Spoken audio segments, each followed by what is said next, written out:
How's it going? How's it going? I hope I'm not muted. Am I muted? I should double check that.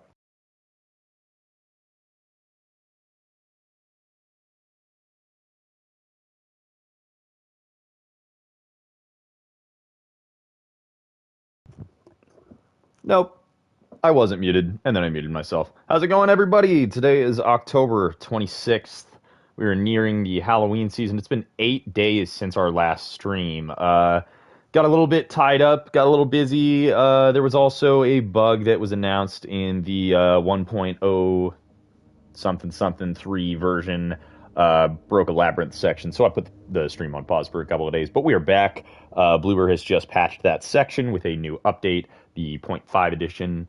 So we are back in. We're going to be resuming the stream. Lots of big things happening recently. In the last stream, we left off after the Flesh Lips boss fight, which I thought was an incredible reimagining of the original boss. I wondered how much they were going to use wiggle room in the remake to kind of quote modernize things, because that can be very off-putting to a audience of the classics. We're going to modernize things. It's like, to what extent? They did a great job redesigning that boss fight, and also so far just keeping everything in touch with the tone and tune of the original. So I really have been loving the second playthrough we've been doing here. Among the busy things, I had a buddy of mine out the other day. He's never played Silent Hill. I gave him a try of mine. He played 30 minutes. He's super interested. So I think he's going to see it through, and we'll have ourselves a new fan. But yeah, a lot of great modern additions that they've been bringing to the franchise, which is the purpose of this series, is to delve into the remake aspects of what is done better, what feels held back, or things that I thought were better in the original. And of course, this is a nostalgia trip into the remake, where we try to, as much as we can, imitate the vibes of the original. So I do that by disabling most of the HUD elements and enabling the 90s filter, which I hate the dark vignette around the outside, but the film grain is lovely. Colors are washed out, don't look so bright and vibrant like they do in the original, in the standard edition of the remake, but vibrant is an excessive term there. But they're more washed out in the 90s filter. I think that it really resembles the color grade that you would have in the standard original edition, so I've really been enjoying that.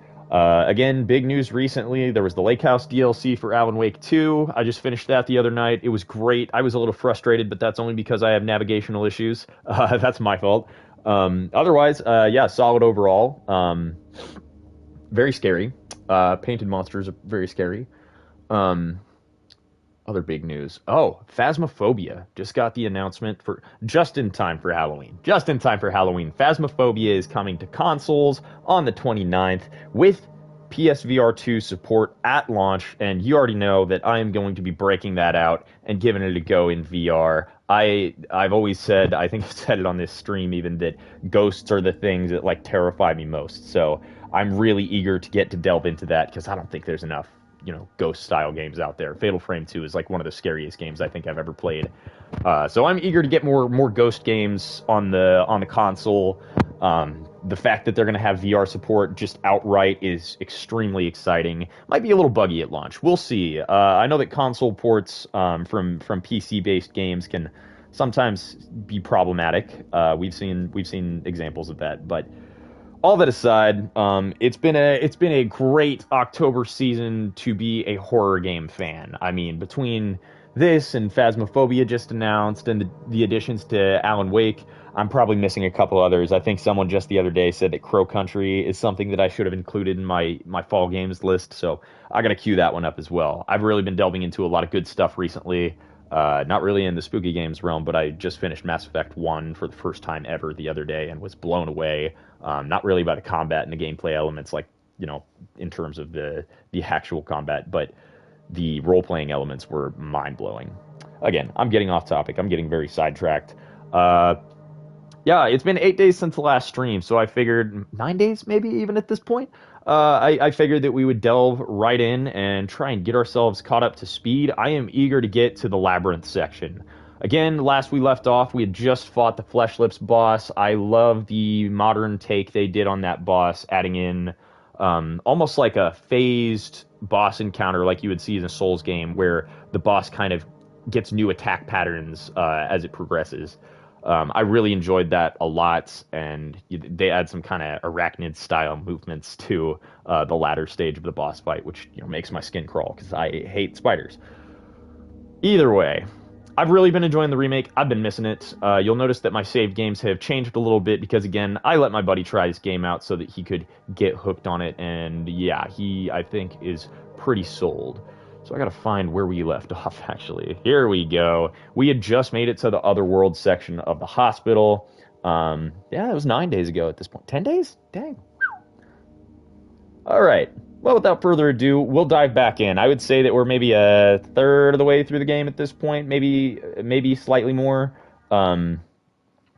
Again, Labyrinth section and the prison section are my two favorite parts of the game. I'm very eager to get us through today's section so that we will be set up for our next playthrough, our part 5 of this series, to delve into the Labyrinth and the prison. Ah, man, I'm excited.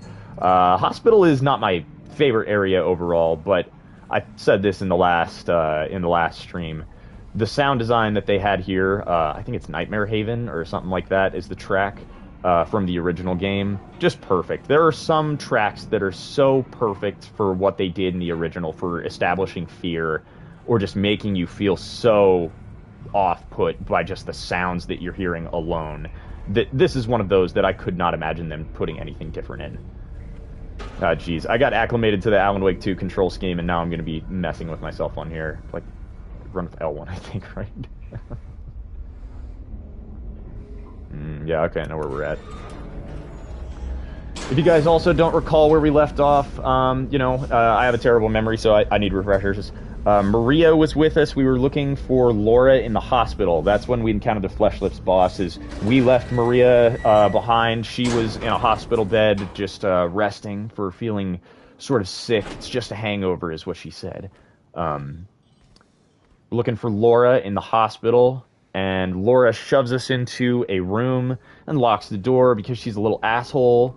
And we get locked in the room with the Flesh Lips boss, and I'm sure that Laura didn't know there was, that boss in there, but, she hasn't alluded so far to seeing any monsters, and, that stays consistent. I've kind of talked about Laura's character before, and, she's kind of complicated, and there's so many theories about her as well. I'm actually going to pause on the Laura theories for a second to say this box puzzle is close to what the original is, but it's not quite as good, I think. However, I love that they pay homage to it and keep it here, because just seeing this image on the screen alone, very much, it just looks exactly like the original box. It's insanity. In the original game, there's this box puzzle that's, and this is before the Otherworld section in the original game. You find this box at the end of a hall, in the standard hospital, not Otherworld section, and it's got, those two locks on it. It's got that little lock on the front, and then there's one other one. I think it's like a one you need a key for. Yeah, the Lapis Eye key, I think, is what you need. And I was very disappointed when I made it through my playthrough of this first go-around, and I didn't see the box puzzle before the Otherworld section. When I made it through the Otherworld, I was like, no box puzzle, whatever, alright. And then here it is. I've said it, it's kind of been my consistent phrase I've been alluding back to in this playthrough. Oh yeah, I don't remember the control scheme at all. I also don't know how much ammo I have. I probably shouldn't be using my shotgun. Yeah, no, that's a bad idea. Alright. Oh, geez, and my pistol's out too. Okay, we're gonna do one. I gotta get back in the swing of things. Yeah, it's kind of been a consistent thing I've been saying the whole playthrough, is subverting your expectations. Once you think, oh crap, they cut this from the original, now it's not going to be in the remake, they drop it back in somehow. Or at least give it some sort of illusion to say, don't worry, we didn't forget about it. Hey, I saw you. Oh crap, I totally am using the wrong control scheme. Alright, here we go. Woo! Love that sound design. Yeah, that's the spooky stuff we're going for. It's not all that spooky of a day here where I'm at. We actually haven't had any rain or anything for probably the entirety of the month. Up until yesterday. So the grass is all dead and it's kind of roasting outside. It's actually very hot for, you know, October. It's about 80 degrees out consistently, 70 today, but haven't really had a lot of great weather for, you know, delving into horror games, which has been a bit of a disappointment. I love the fall season. Geez, I really got messed up on that, didn't I? We have 6 syringes. Let's use one. I'm not going to be too afraid of that.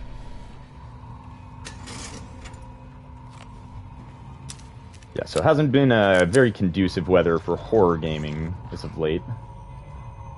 But we have blackout curtains. That's what that's for, I suppose. Now, if I recall correct about this box puzzle, what's nice about the original, and again, I kind of keep repeating myself from previous streams, is it would randomize, like, the codes that you had to put in. Jeez, I'm kicking myself not seeing the book in my inventory. I had my friend try out New Game Plus the other day, and I picked up an item that I missed by accident, and I'm kicking myself over not being able to do the rebirth ending. I'm not going to get over that. Oh, jeez. Yeah, the lack of randomization in the puzzles is something that is admittedly a little bit missed, because honestly, I have a couple ideas about what I think is the combination for one of those. Oh, get back!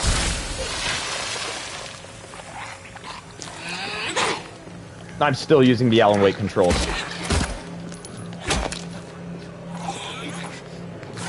Ah! I'm still doing it. I'm still using the Alan Wake controls.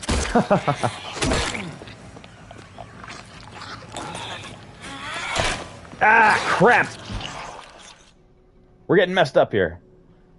Maybe I'm not as messed up as I thought, but still.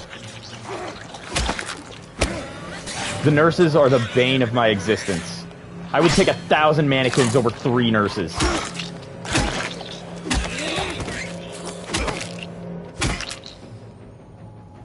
Kind of forgot I can also just look at the controller light to get my health, but still. Oh, I'm messing myself up here today.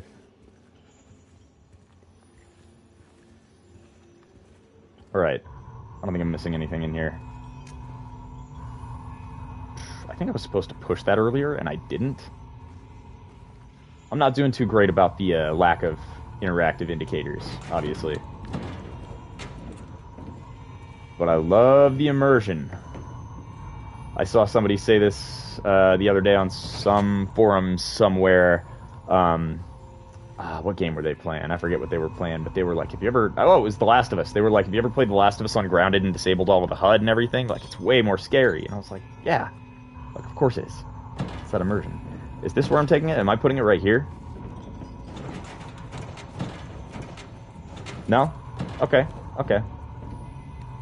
Maybe I should have looked around before picking this thing up and moving it.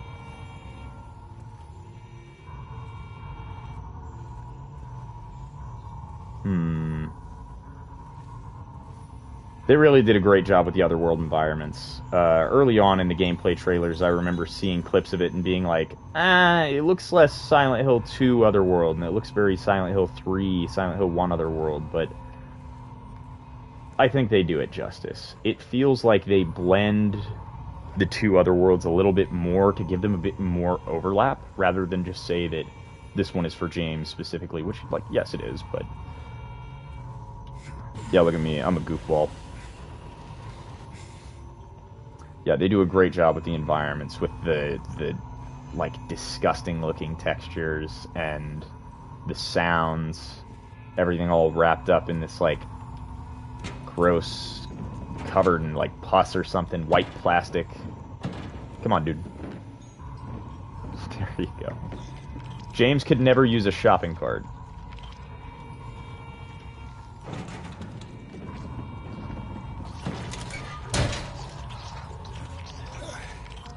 Oh, jeez.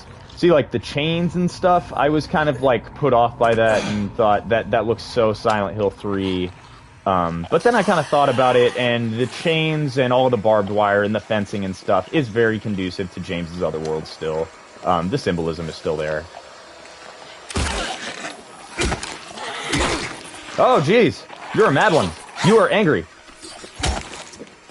I hear another beast in here.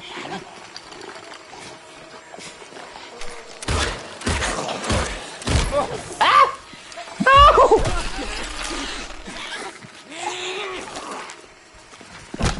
Ooh, ooh, ooh. I should have used a syringe there, I think.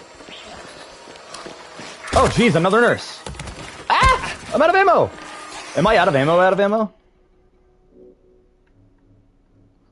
Oh, boy. Woo, hoo, hoo. We're not doing that. I can't. The chainsaw just feels like cheating. Not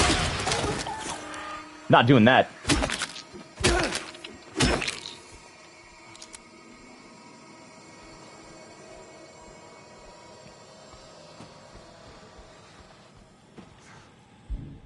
How bad are we? It's not great. It's not great. I used a lot of health drinks there. I used a lot of ammo in the past, like, 5 minutes. Whoa, whoa, whoa, whoa, whoa! Ah, I pressed L1 again! Alright, now we'll syringe. No, no! I'm not gonna shoot you when I don't need to. There's only one of you. That thing about the horror games is you gotta control the panic. I thought I was so good at controlling the panic. Again, I've said this in the series. I've played a lot of horror games. They're kind of, I think, my favorite genre of games. And I love the panic, but it came a time where I got so desensitized to it that I stopped panicking. This game put the panic back in. Like, I mean, like, what was that? What the heck was that? It's terrifying. Ah, man, it's the static popping in the radio, the sounds. That's horrifying.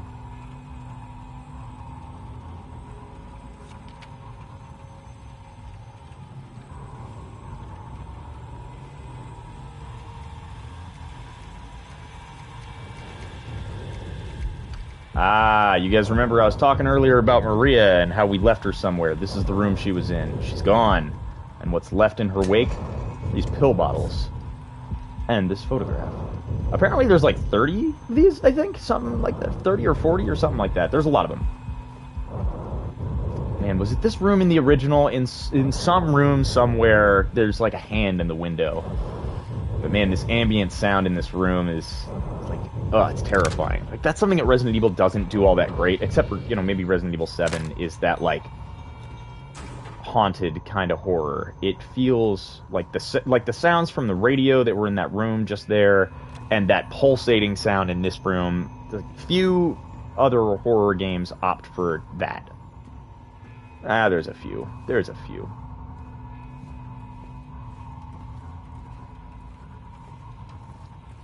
You guys can't see, but I'm pressing X on literally everything, because I think that James would be able to open it. Oh. Yep, need lots of those. Kind of suck at this game right now. Okay, I need to get myself really back in the control scheme. Circle is dodge, right? Yeah, there we go. L1 to run. Oh, jeez.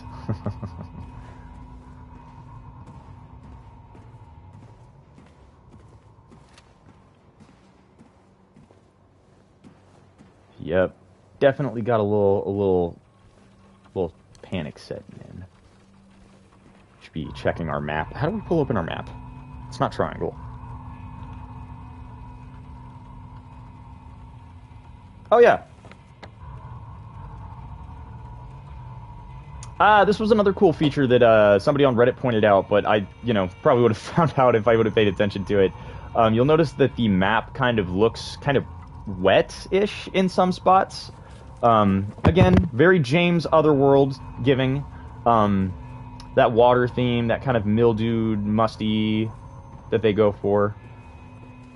They extend that into the map, which is a really cool thing. In the original game, when you got to the Otherworld, your markings would kind of reset and they would turn purple instead of red. I kind of like that they do a different take on it in this one. No, not the chrism.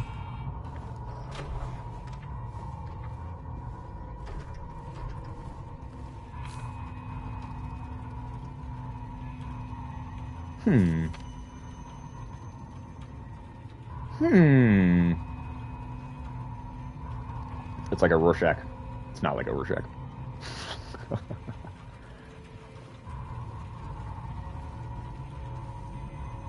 Continuing that water theme I was just talking about, I also enjoy...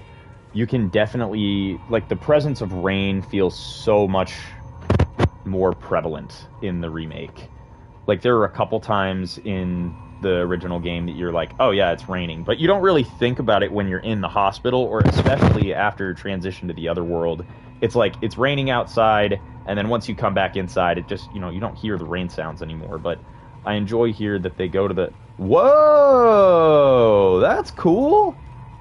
You guys see the rain going up on some of the windows here? Like right here? Or am I crazy? I kind of wish it would have done that to more than just this one pane. I guess there's that maybe top one. Yeah, the rain seems to be trickling up in some places. Very otherworldy. Huh.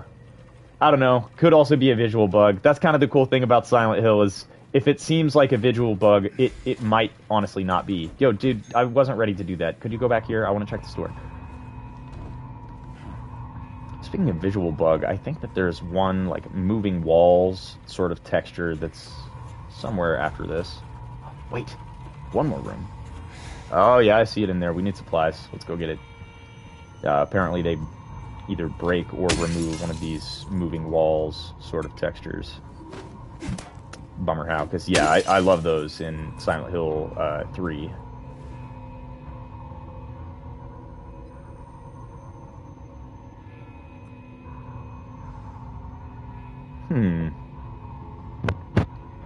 Alrighty then. Wait, you're looking at something.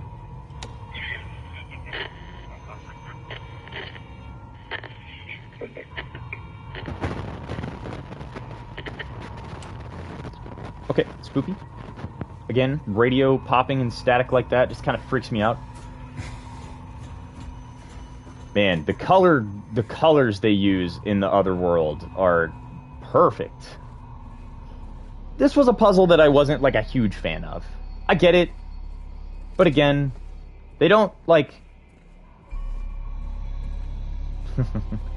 That for a second almost sounded like I got an Xbox achievement. That sound.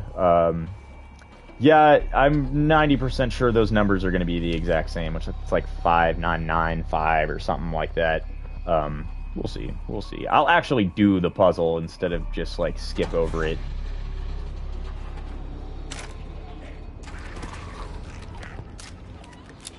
I forgot to do that earlier. How many bullets do we have? Because I really like to use my pistol to queue up the melee attacks. We only have 6? Ah! Never mind. Shotgun for emergencies. We might just try to sneak around these guys as best we can. I need to start utilizing that a little bit more. If you get up behind an enemy and they haven't seen you... Uh-oh, that doesn't sound good. I'm pretty sure there's a lot of enemies at this part.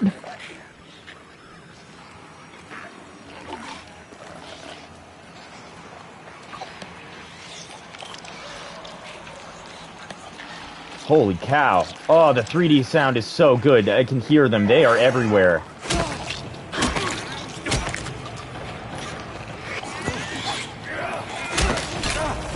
Uh-oh, there's 2. Oh, come on. Don't do it to me, dude.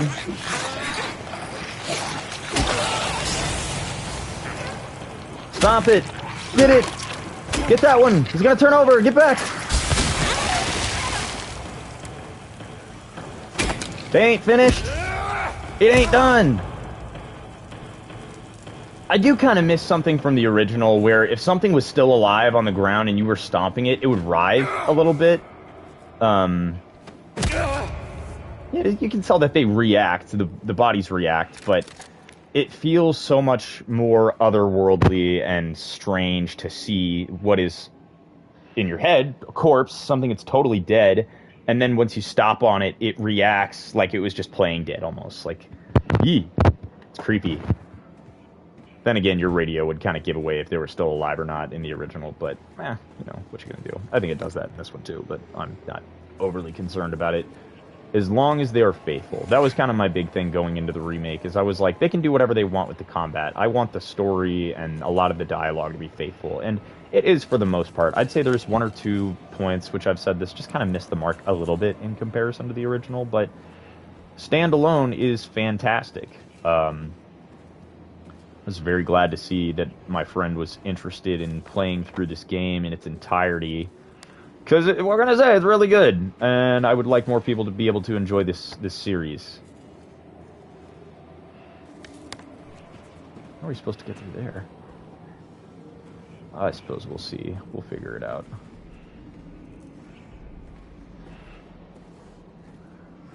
You know, on the note of horror games and big news, because I kind of went on and on about like new releases, I heard the other day that what's his name, Kerichi Toyama, or some, I might be botching the pronunciation, but the original creator of Silent Hill, the original game director who made the first game, and not Masahiro Ito, Resident Evil guy, Shinji Mikami and Kichiro Toyama were talking about potentially teaming up to do a new horror entry, like a fresh IP, which, if they did, that has great potential to be a contender for best horror game ever.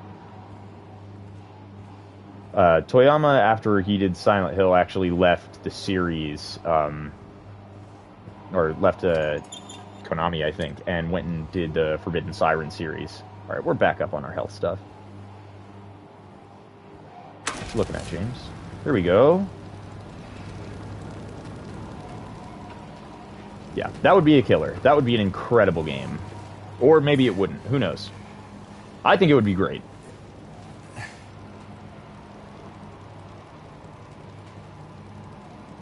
Hold on. Ah, you love election season with like 1 million phone calls asking you who you're voting for. Good stuff.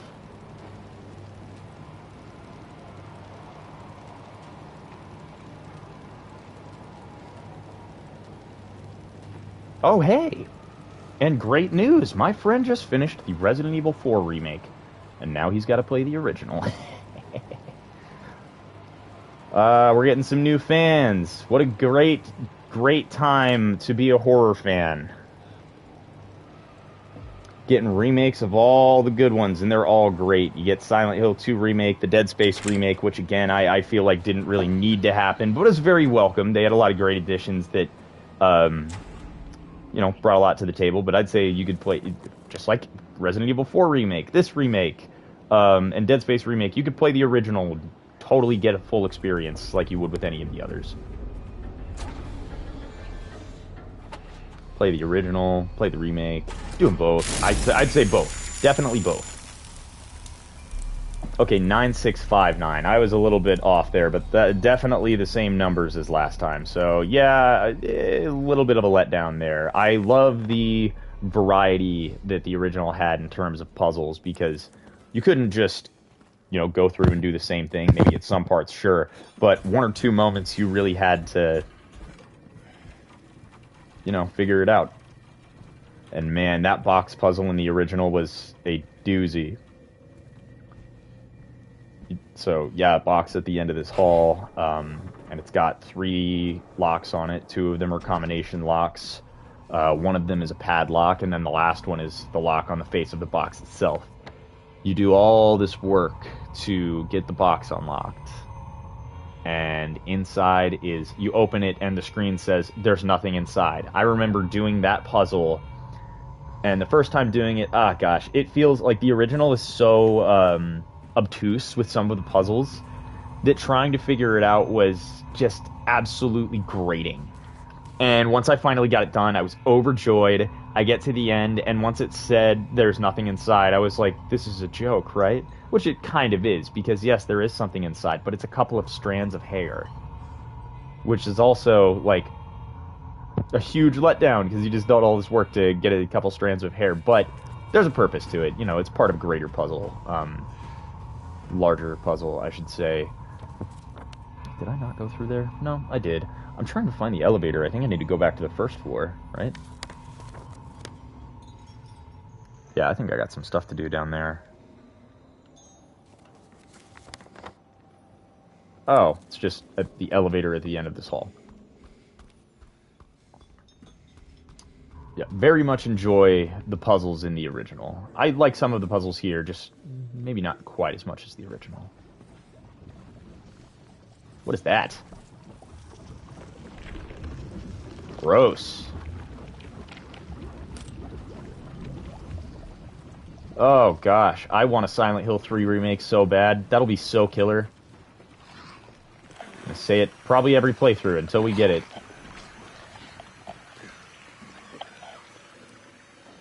Sneak mode engaged. Let's do this. I heard you over there. Where are you? Ah, I see her over there. Let's get her, fellas. Uh-oh. I don't think we're in a good spot for this. Never mind. Surprise! Oh, no! I didn't see your friend there. Hello. Come get me. You want to try that again? Oh, you do want to try that again. Yeah, he's mad. Get some! Yeah! Still took a little damage there. I should probably use a healing item. How bad is it? Not great. Let's just use a health drink. I hear more of them.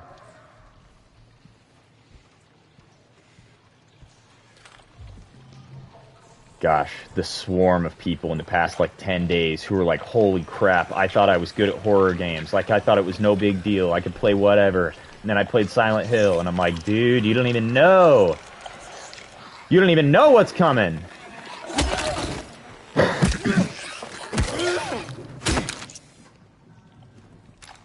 If we get a Silent Hill 4 remake and there's ghosts, oh man, it's all over. I mean, of course, they would have to have the ghosts if they did a Silent Hill 4 remake. They're kind of pinnacle to the story, but still. I mean, they might not remake Silent Hill 4. It wasn't really the most popular, but gosh, I would love for them to, because a lot of series fans have a soft spot for Silent Hill 4. It is my least favorite of the original 4, but yes, I really, really enjoy it and would love to see it remade. Yeah, if you guys are returning viewers, you know in my past streams I've mentioned that, as well as how I kind of would like it to be like one of the next remakes they do. I would kind of like to see... I'm more excited for a Silent Hill 1 and a Silent Hill 3 remake than a 4 remake, but that's kind of why I want them to start with 4 and then do 1 and 3, is because I would like to see the kind of progression that they learn, or like the development that they learn in the meantime, because, like, great start, this game. I think this was the perfect one to start with, because the combat is supposed to be a little bit more clunky, and is obviously not the focus here. There's a few things you can tell they were getting a hang of level design-wise, and, like, entering more the AAA game market territory. They nailed it overall, but I would love for them to do one more sort of, like, we can do some loose adapting a little bit, or modernizing, before they take that knowledge to Silent Hill 1 and Silent Hill 3, because those two are, like, they're so good already. And that's what I thought about this game, too, is I was like, the original is so good, how are you going to replicate that in the modern era and really capture it? And people are already doing... I love that they're doing this, because I love the third-person perspective, but people are already working on mods on PC for fixed camera angles for this game, which is so kick-ass.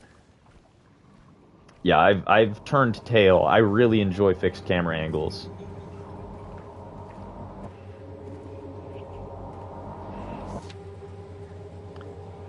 Oh, how we danced, arms flailing, our bodies in perfect synchrony, and the music played. But in any dance, there comes a time one must take the lead, and the music got louder and louder, pounding, piercing, then silence. Fun. The procedure. Oh! Right, I forgot. This is another puzzle. Gosh, I love this. Oh, I remember seeing this on my first playthrough. This is nothing that they had in the original. Again, kind of the chains motif is a lot more prominent in the remake than in the original, but I love seeing this image. I mean, like, the chains look like barbed almost. It looks painful and so surreal. Puts me on edge. Looking at that? Gross. Oh, things, stuff, ammunition. See, that's what I'm talking about clunky. It's like, it almost locks on, but it doesn't. Sometimes it locks on to something it, like, totally shouldn't. Alright, here's a new puzzle. This was also something that I was like, alright, kind of strange addition you're making here, puzzle-wise. Again, not hurt by it. Yeah, the sheet of paper we just picked up is obviously an allusion to this thing. The procedure. We get a couple items and we use it on it. It's not really a complicated puzzle. I could take it or leave it on the addition of this. This just kind of feels like padding, more or less.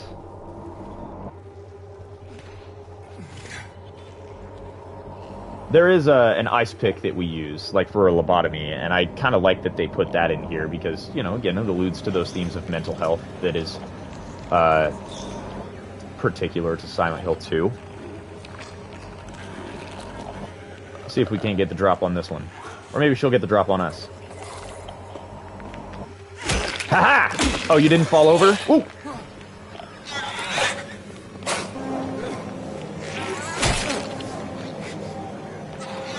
Whoa!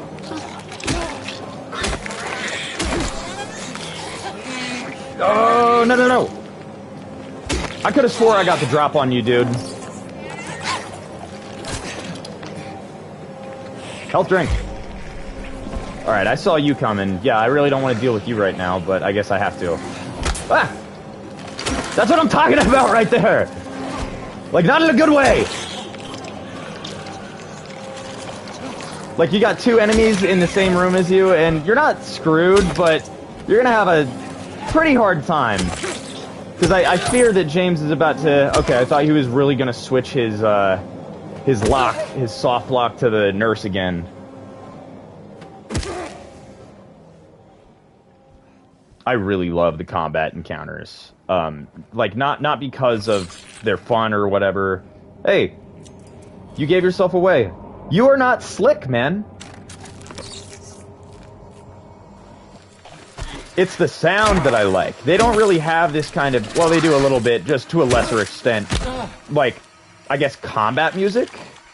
It's not really like music, but it's more intense than the standard ambient track they're playing.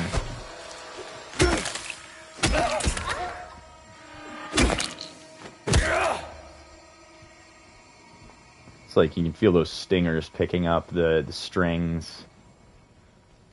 Very intense. Alright, we should probably reload that.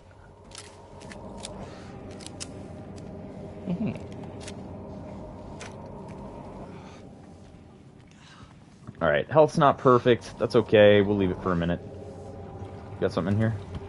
That's what I'm talking about right there.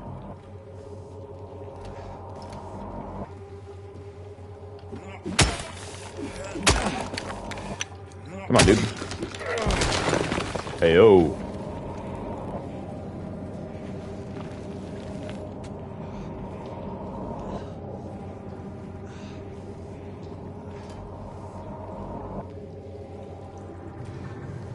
Also some new sounds from the original. I was talking about the Nightmare Haven track earlier.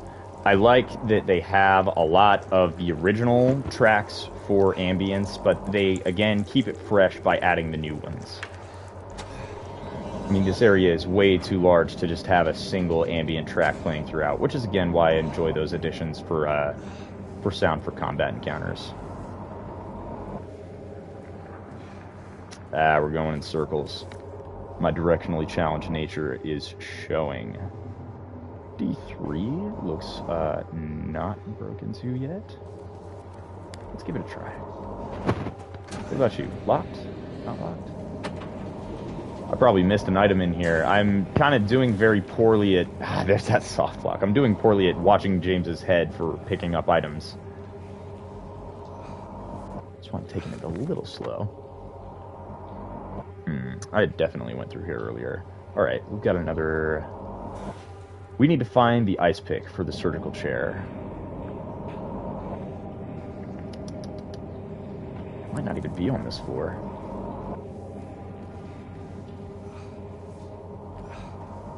Again, sort of a roadblock puzzle, not my favorite. It still feels in the vein of the themes, you know, mental health or what have you. So I'm alright with it, but... I don't know. I love the absolutely absurd nature of the original box puzzle. This feels, yes, still strange and absurd, but not in the same level as in the original. Alright, we're going in circles. I'd say we make way for that ladder, take it back down, and see if there's something we missed. Oh, there was a ladder I didn't actually go down. I forgot about this one. Here we go. I'm such a completionist when it comes to wanting to find items before I progress. I'll see a path and be like, great, that's the way I'm supposed to go, and then I move on, explore every room, every nook and cranny, and then come full circle, finally start making progress again. Oh, I don't like those sounds already. Yep, I saw you down there. Watching my friend play this game for the first time the other day was so great when he finally found a lying figure crawling around on the ground, and he was like, oh god, I'm out.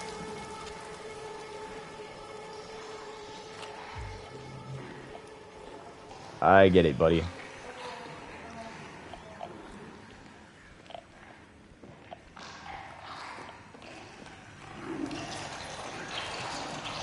Yeah, show that clip to somebody who's never played Silent Hill. Yeesh! Freaky! I wish they didn't add that animation to Pyramid Head. I wish they would have kept it with just the nurses. Doesn't feel like horribly out of place. I like original Pyramid Head a little more. Call me a purist. I don't know. I'll try to analyze that a bit more when Pyramid Head makes another appearance. He's still scary, don't get me wrong. This feels like a little more scary in the original. Again, I think he would have felt more like a looming presence if he would have had one or two more sections where he was just out and about doing his own thing. Yeah, get her! Excellent.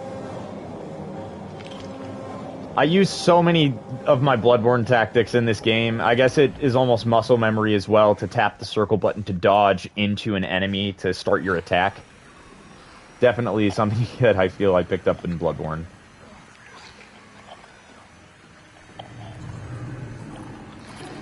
Gosh, I don't even want to go in there.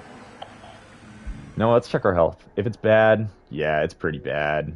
Let's stick ourselves. A little heroin.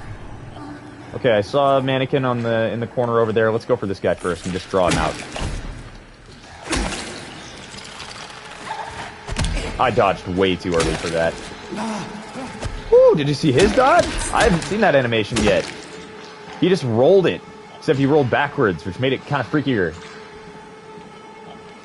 She a freaky mannequin. We'll see if we can't get the drop on this nurse. The head shaking animation is perfect. I can't wait to see them do a Silent Hill 3 remake and apply that same animation to the closers. Yeah, she saw me. It's too late. Is it too late? What's up? Try me! Do it again!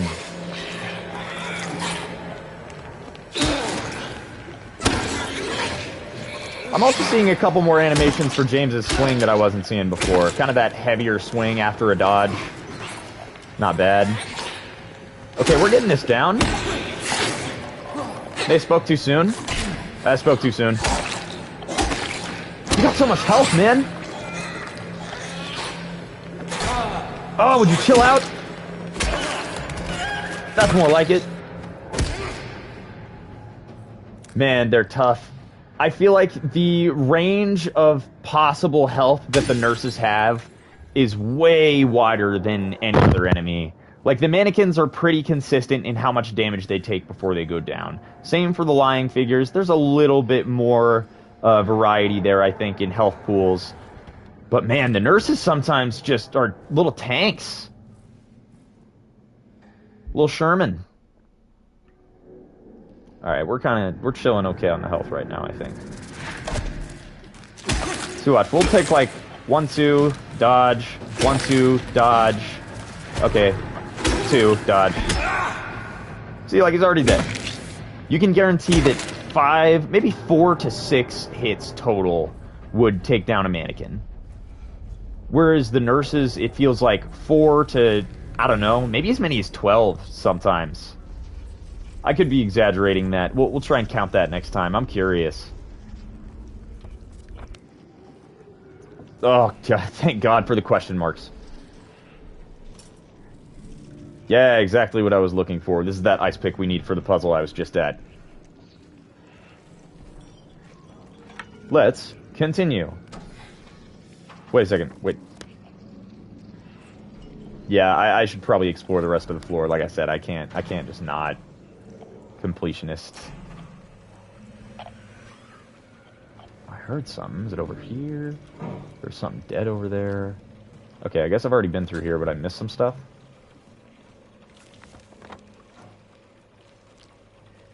Seems about right. Actually, now that I think about it. Yeah, let's check up here one more time. I want to say that if I did go through here already, I missed something.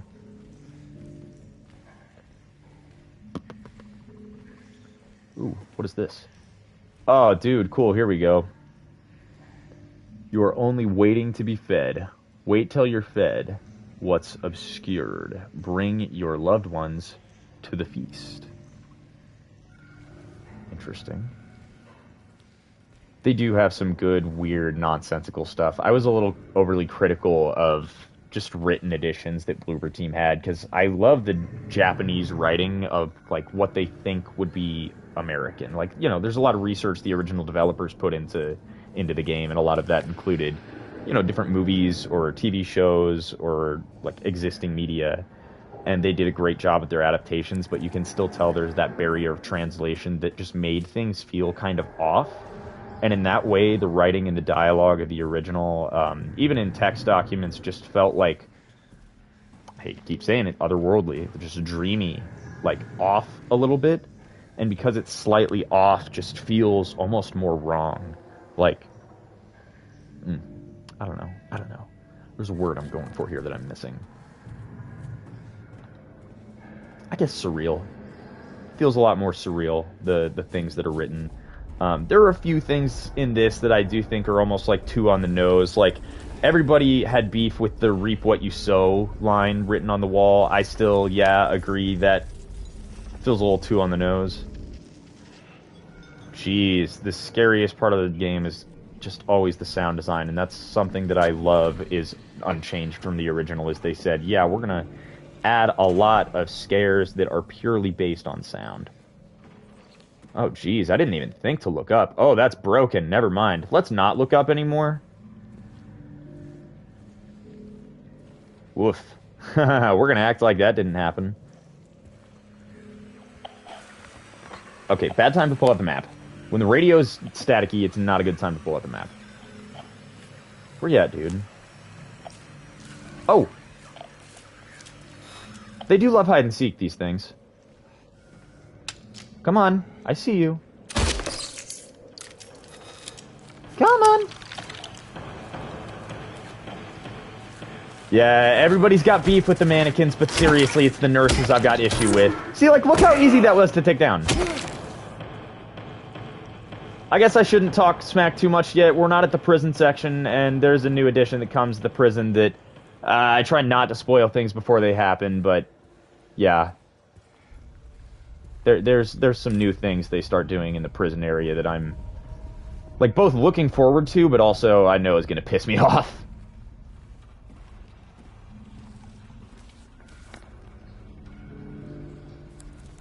Yeah, we'll take a scope through here. Whoa, whoa, whoa. It totally saw me already. But I mean, I guess we can try to get the drop on it.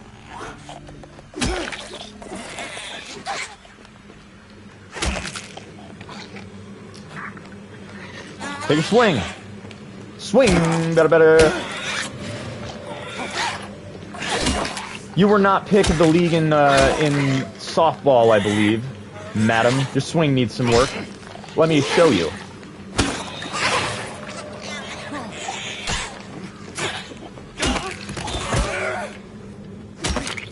That's what I'm talking about.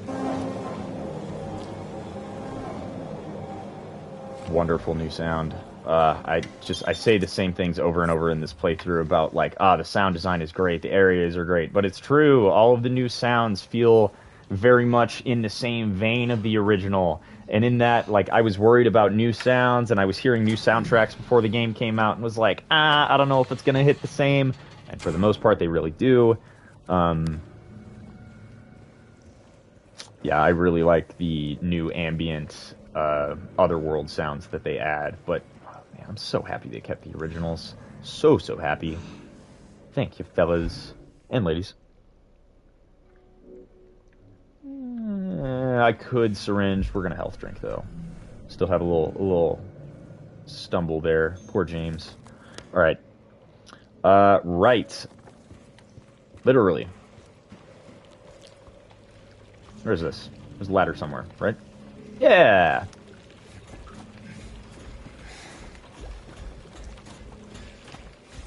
I'm also seeing a lot of new horror gamers who are saying things online like, how do I make this less scary? I really want to finish the game, like the story is interesting, I've got the combat dialed down and low puzzle difficulty, but I'm still really scared. And it's like, sorry dude, at that point you're almost sullying the experience, but turn on lights, I guess. Turn down the sound a little bit, which also, like, oh man, I hate turning down the sound in horror games. I like over-the-ear headphones, I like surround sound. But at the very least, if you got none of those, just turn the volume up.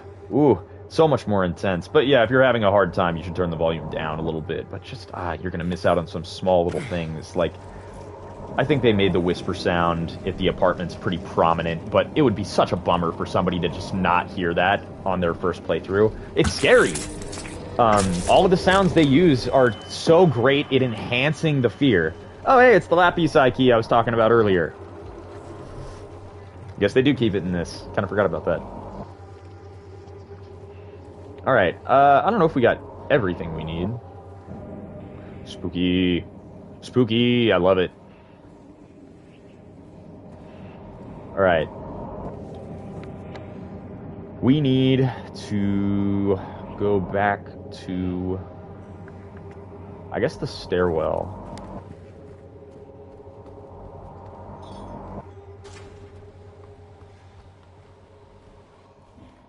We'll cross this bridge when we come to it, but there is one piece of the hotel that I really miss. They have this area which has, like, almost shifting doors that, like, teleport you around. Which is something, you know, they can take advantage of at that point in time, what with, you know, the limited technology, loading between areas instead of this seamless level design they have, like, here. But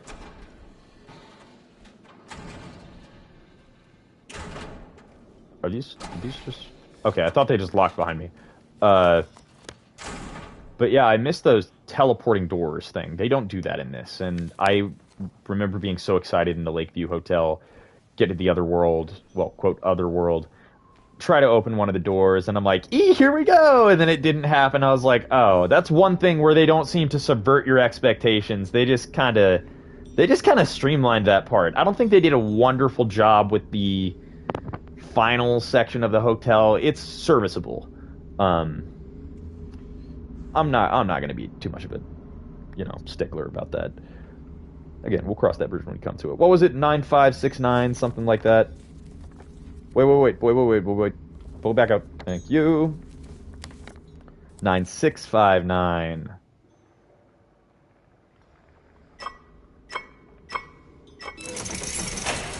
And there we go. That's one. I think that's the Lapis key. I forget what this is. I'm missing something. There's like a whole puzzle section that I am not that I have not found yet. Maybe it's on this floor. I guess I haven't really gone this direction yet much. You know what? I remember this part being difficult. I'm gonna save just in case.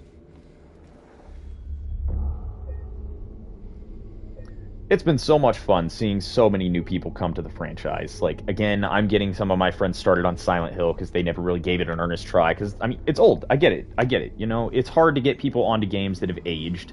And, frankly, I don't think the originals have aged poorly. I think they've aged very well. But I get it that it's hard to get people into games that are older, you know? Like, Oblivion's one of my favorite of the Elder Scrolls games, but I could never get my friends hooked on it because... yeah, the gameplay straight up is bad. I get it.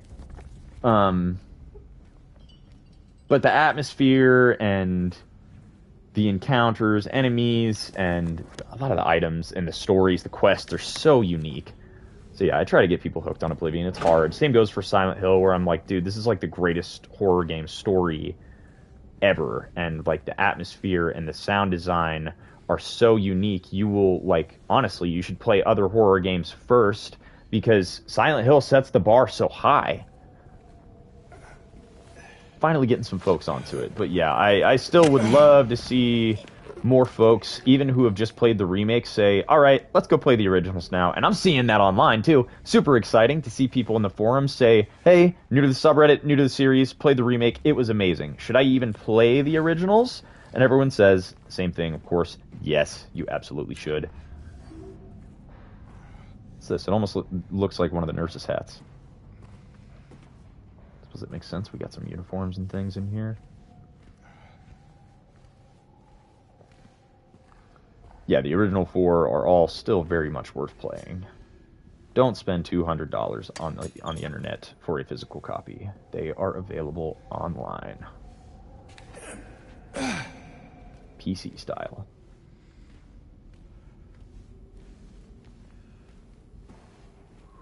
Okay, yep, this is the part I was thinking of. Okay, I was talking earlier about how you have kind of a bump in the road type puzzle with getting that code, and also getting the Lapis key. Like, both of those are pretty forward puzzles. You know, turn on a generator and press a switch to get 4 numbers that doesn't change is, you know, very simple and forward.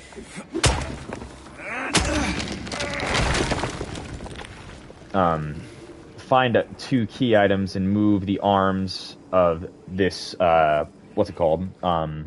Of this mannequin.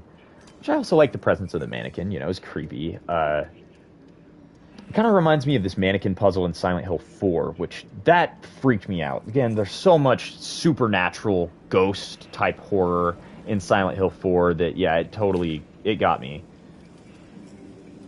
1 year they've been watching, so many pills they fed me. Okay, now that I'm reading over this, yeah, this puzzle is easier than I made it out to be. I had to do a little Google assistance with this my first go around, because I was like, alright, what is this supposed to be?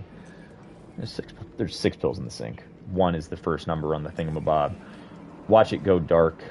Kind of forget what this is alluding to, but I know that this clock out here has something to do with that. It's like you set the clock to the right time, and a bunch of enemies spawn. That's why I saved before I came out here. I had to replay this part, like, I don't know, 3 times, maybe? Because, you know, actually what we should do first is what my strategy ended up being, which is run around and find all the enemies. When I was first doing the remake, I had to do this part a couple times and kind of reassess how I was going to do it. And I like this level design of sprinkling in, like, a couple of enemies and you kind of wanting to avoid the combat. And instead, this was the moment where I said, I need to overcome that. I need to embrace the combat for a moment. And that's kind of when I started overcoming some of the humps of difficulty. Was this part here where I was like, alright, instead of trying to avoid it, I need to go in search of it. Well, hey, you don't gotta do that. This is just a shortcut, isn't it? How do I get back down? Can you get back down? James! Alright, this is again where I was kind of talking about Bloober Team's design does show at times as attempting to be AAA and kind of shorting themselves a couple of times. As I jumped on that box, and I am now forced to have to jump over this because I can't climb back down. That kind of sucks. Nothing horrible. In fact, I guess that was kind of fruitful for me so that I could find this ammo, but... I don't know. Feels robbing of player freedom, I suppose. Again, I'm nitpicking, but that's what this series is supposed to be, is an analysis. It's not all going to be sunshine and roses. There's going to be some times where I gotta, you know, call attention to things that are not my favorite. I think it's like, you know, either 2, 3, or like 2 or 4 or 5. I forget which. Okay, it's 2. And here they come.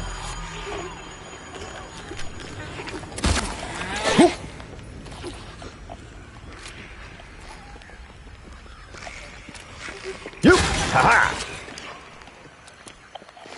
And your friend! Hey! I was pressing the dodge button. Okay, yeah. I'm not good at this. Ah! Dude! I'm pressing the dodge button. Ah! Run, James, run! Do your thing. Yeah, I remember there being more enemies at this part. Maybe this is a patch thing or something, but I remember it spawning in, like, on the floor was, like, 2 or 3 nurses, and there were a couple of mannequins, and you had to clear them out first, and then you could do this. But if you didn't clear out the enemies on the floor, and you did this puzzle, then they would all swarm on you at once. Having just 2 nurses that came after me feels a little underwhelming compared to my first go-around. I just did all of this hype for, oh, this is how I had to manage to do this part, and it just ended up not being that way at all. Maybe that's just poor memory and I was making it out to be way more difficult than it was, but I remember more than 3 enemies here. Not that I'm complaining. Hey look! More than 3 enemies! Alright. Maybe they just didn't swarm on me like they did in my first playthrough. Whoa, whoa, whoa, whoa, whoa. Alright, see, this is where the locking on is becoming an issue.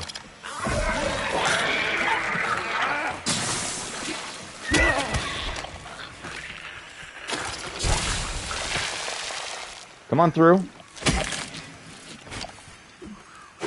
There we go. Yeah, definitely had some locking issues there, obviously.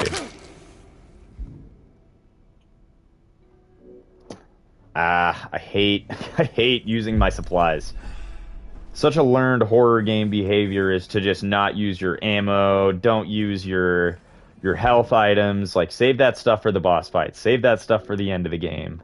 And you get to the end of the game and you got way more than you need. I mean, look, we've already stacked ourselves up compared to how we were earlier, but still. Principle is still there of, you know, trying to avoid using your ammunition as much as you can, or your supplies in general. Okay, so this was, what did I put that to? I think that was 2, right? So it's like 1, 2, 6, something. What was that? Oh man, I love the sound design so much. If you guys couldn't hear that, that sounded like some pacing were running close by in that room, which is pretty spoopy. That's, yeah, that gets under my skin. I tremble every time the light falls.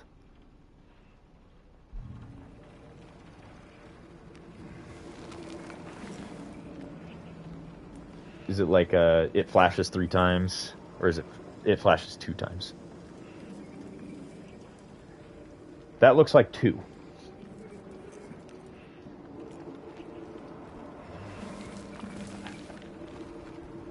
So like a 1, 2, 6, 2, something like that. We'll give it a go. We'll see if I got that one right. I seriously remember that part being so much more difficult. I could have swore that there were enemies that were like running around on the floor already. Maybe I just cleared them out earlier and I don't remember it. I don't know. Could be a patch and they simplified it ever so slightly. Am I missing something here? Oh, How do I get back from here?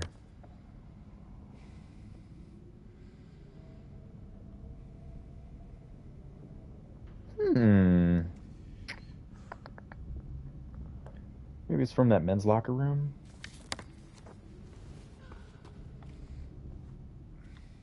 Oh my god, I'm so glad I'm playing with headphones. Oh the hair's standing up on my arms. Did you guys hear that? Like, am I crazy? That's the best part about these games, is when you hear stuff and you're like, I didn't hear that. Like, did I?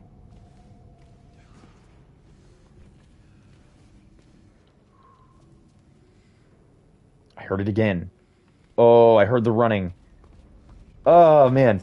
There's, like, very low ambient track right now. Akira Yamaoka said this in the sound design of the original game, that silence is a sound. And in that, he's kind of alluding to the fact that just like how being in complete darkness is scary. Oh, the hands on the wall, one of the flashes of the past sort of deals. Puzzle from the original. But yeah, the sound design in the original used a lot of moments that were just either dead silent and you could only hear your footsteps and your breath, which opened up a lot of possibilities for things that you could hear. Again, footsteps or whispers or, I don't know, just like a groan, a scream, stuff like that. And that silence being broken by a sound you weren't anticipating, oh, so scary. Alright, I forgot what exactly this said.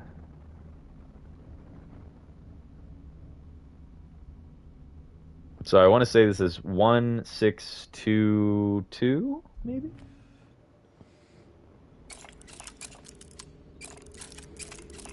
I just went the wrong way.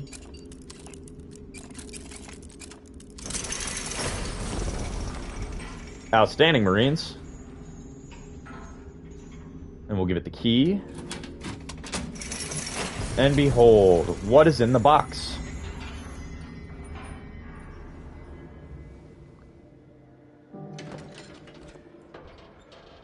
It's not a piece of hair.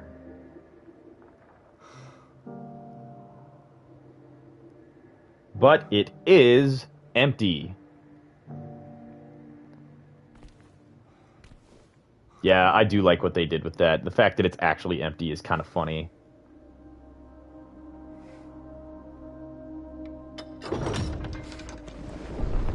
That face he just made, I feel like I wear that face like once a day, every day, just being disappointed in something. But yes, opens up this next pathway we go upon.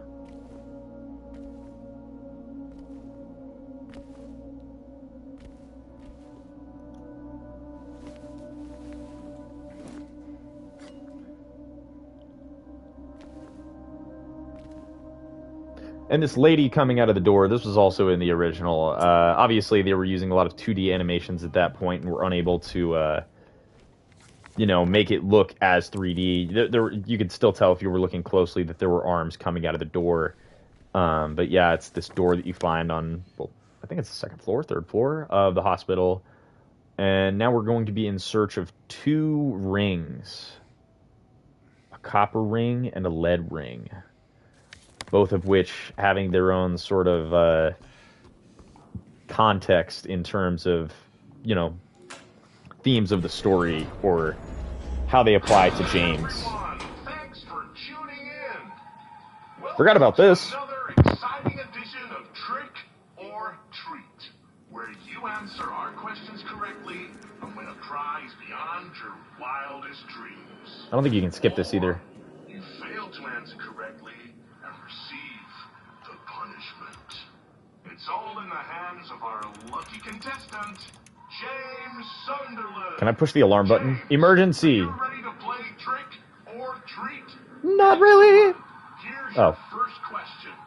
In the early 1800s, a terrible disease spread across Silent Hill, resulting in the death of many of its inhabitants. Their bodies thrown into the lake to sleep forever in their watery grave. How many souls were lost during the plague? 1, 42, 2, 67, 3, 85. Know the answer? Well, you better hold on to it. I'm trying to remember these. I might have to type this up. Now, on to the second question. Follow Sanders Street heading east and further on to the outskirts of town. One and only one road will take you towards the lumberyard and the cemetery. What is the name of that road? 1. Bachman Road. 2. Munson Street. 3. Wiltsey Road. Did you that's get Wiltsey. that?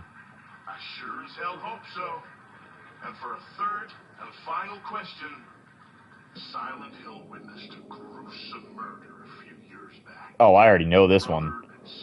This is an allusion to the fourth game. They were attacked and chopped into pieces with an axe. Of all the questions in this game, this is the only one that stays the same, except for this dumb, splattered blood little thing they add there. Not totally necessary. One of the victims was a local boy named Billy Locaine. But what Miriam. was the name of the other victim? Miriam! Billy's sister. Miriam! Miriam. Yes! 2. Heather. 3. Heather is the protagonist of the third game. Well, that's the last of our questions. Have you got it all figured out? If so, fantastic. The time will soon come to collect your prizes. But be careful. If you're wrong, well, looks like that's all the time we have for today, folks. Thanks for tuning in. See you somewhere, sometime, in sickness or in health. Bye-bye. Again, they don't make very effective use of pauses. I think that if he would have said, you know, if you're wrong, well, and then actually took a pause or a breath for more than like half a second, it would have given it the impact of, if you're wrong, obviously there's consequences. It's kind of funny that people take so much issue with this, you know, this bit right here, and how it was not done like the original. I mean, similar, but not quite the same. The voice actor in the original was so over the top with his presentation. Like, when he says chopped into pieces with an axe, he sounds like he is off his rocker. Which actually, yes, I think fits. It feels out of place, and that's why people took issue with it in the original. It's like, what in the hell was this about? Why is this here? And yes, it doesn't really make a ton of sense. It's just some sort of weird mini game that, frankly, I could have been totally okay with them just omitting from this. But I do enjoy that, again, they kept that allusion to the fourth game, like in the original.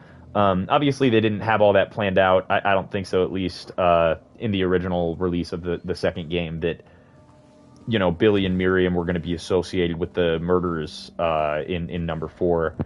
But they do bring that back. They bring that full circle. And I do like that they leave that one question in here, because I think that it, like a couple of other spots in this game, gives allusion or reference, or at least a little bit of hope, that we'll see a remake of number 4 as well at some point. And what excites me more is the inclusion of Heather as an option for, you know, what's the name of Billy's sister. Because Heather, I mean, I just said it, is the protagonist of the third game, and she's probably the best protagonist, if not one of the best gaming protagonists ever. She's really easy to connect with. I'll get you.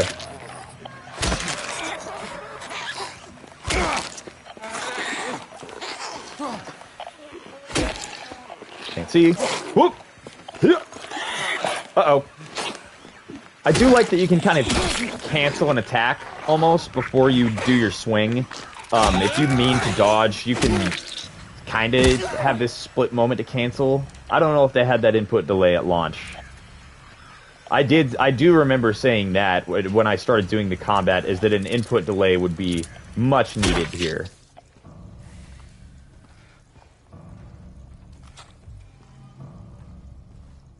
This track that they have right here sounds a lot like the track you hear at the beginning of the fourth game when you're in the subway section. I like that. Again, I like the fourth game. Not my favorite, but I like the fourth game a lot. You know what they need if they do a remake of the fourth game? They need to put in the radio and the flashlight. I mean, it's not just... Well, I'm not going to say it's not Silent Hill without it, but it's it feels so much less Silent Hill without it. Holy cow, James! With the... Okay, would you make contact with the enemy? Jesus Christ.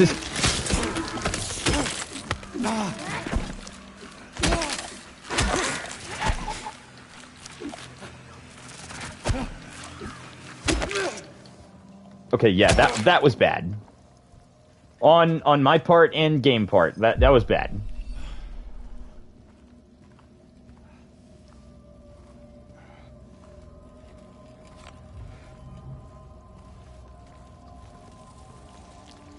Ugh. There is, I think, an overuse of like this. Like this texture looks bad. That doesn't look great. There's a lot of just like this overly gross, grimy, like kind of the acidic looking stuff that comes out of the lying figures. There's a lot of that kind of goop and like what looks like guts and stuff around, just rotting stuff, which, yes, gross and rotting is kind of part of the Otherworld. It just feels overused for James a little bit. Did I miss something in here? Guess not. I'll take another look around just in case. Like, it feels like there should be something in here, but I'm probably wrong.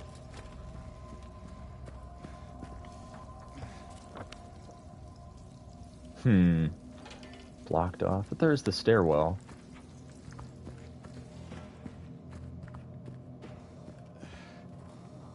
This was locked, right? It was locked.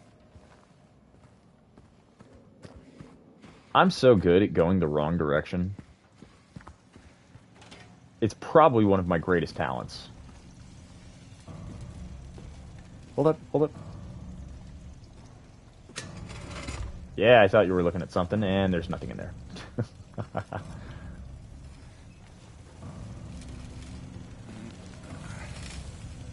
It sounds just like that track from number 4. I mean, Oka's got a style, that's for sure. He's got a few styles.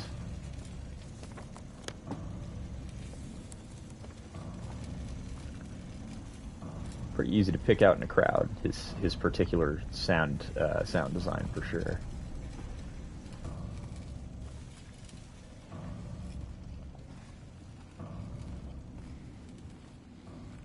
Hello. Ah! I literally just felt that coming. As soon as I saw that and ran up to it, I was like, there's an enemy to my right. Like, am I crazy? Nope.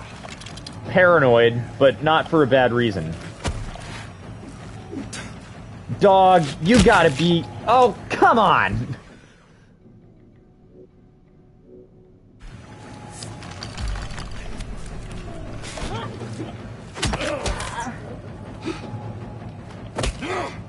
Gosh, that locking's terrible sometimes.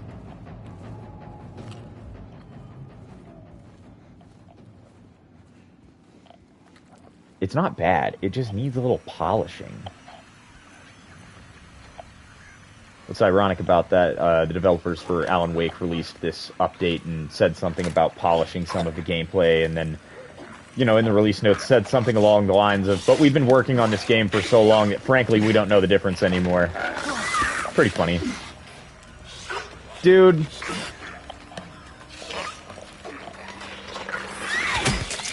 There you go. Up, get back. Whoo, okay.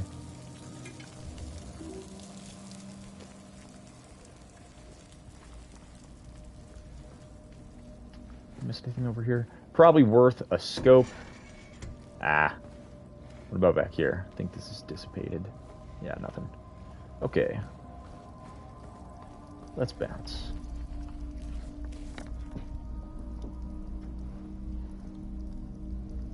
I will say, the way that they designed the hospital section down here in the basement feels pretty reminiscent in some particular spots of Silent Hill 3. Especially with these, like, gaps and chasms that they introduce. I don't remember having those kinds of, you know, empty floors like they have here. Not in the original Silent Hill 2, but they did have those in Silent Hill 3. They have a lot of those in Silent Hill 3. Just like, boom, bottomless pit.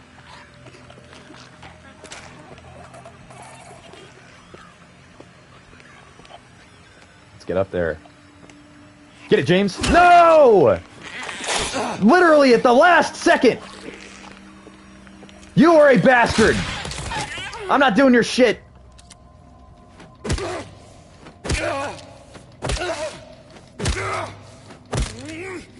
This is therapeutic!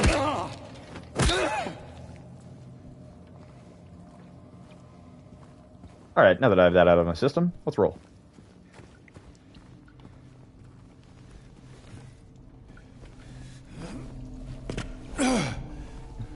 Just like one different animation for jumping through the windows would have been cool.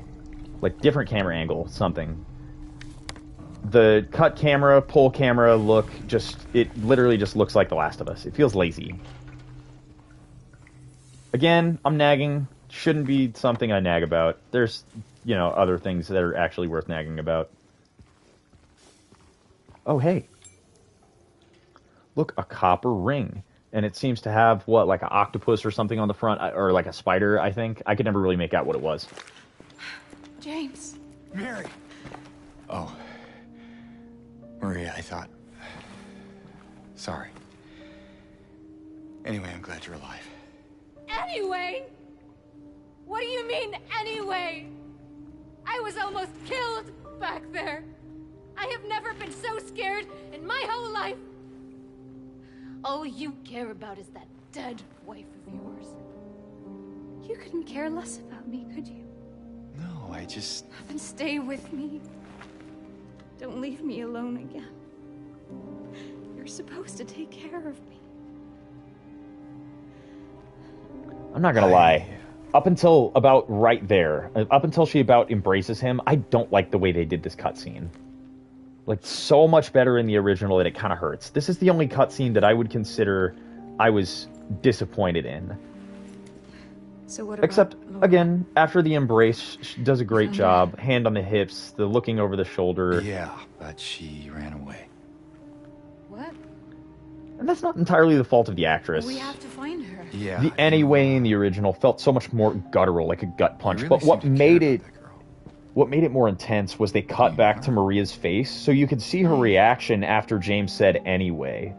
And see how, like, wounded she was that you just mistook her for another woman, which as a guy who had a girlfriend and I called her the wrong name at one point, yeah, if you do that to the wrong girl, you're gonna piss them off. And Maria's the wrong girl to do that to.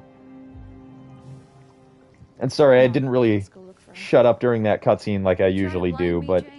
Again, it's not really my favorite cutscene. This is one of those ones that deserves more analysis as to what makes the original better. And again, what they did better in the original was...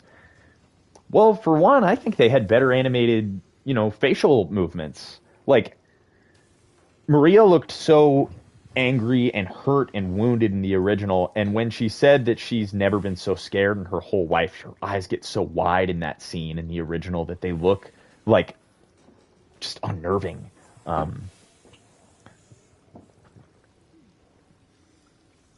don't know. Like, her execution isn't too bad, but again, there's a few moments that really need a pause.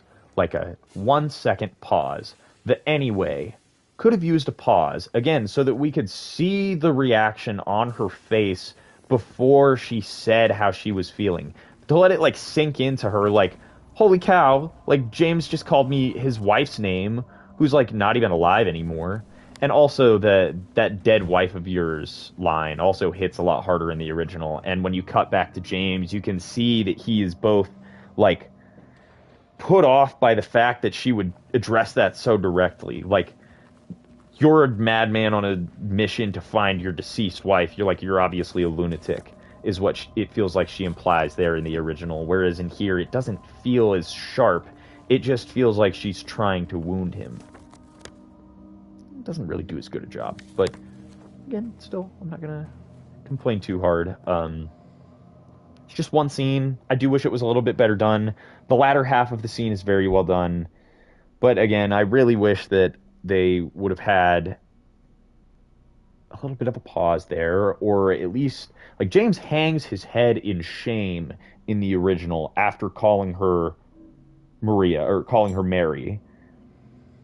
And you have the added ability to add more subtlety or nuance to the facial expressions now more than ever. And to see that missing where James just kind of like takes it on the nose and he's like, yeah, my dead wife. I'm sorry about that, by the way. Yeah, she's dead. I didn't mean to say that. My bad.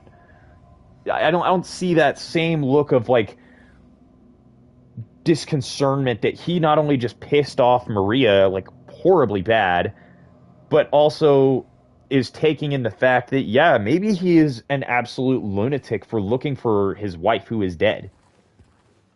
They don't have that in this scene as much, it feels like.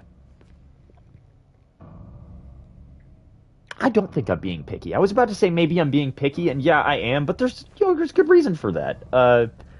It was part of the reason people were concerned for somebody else to take this IP over in the first place is, we don't know how exactly they're going to treat it.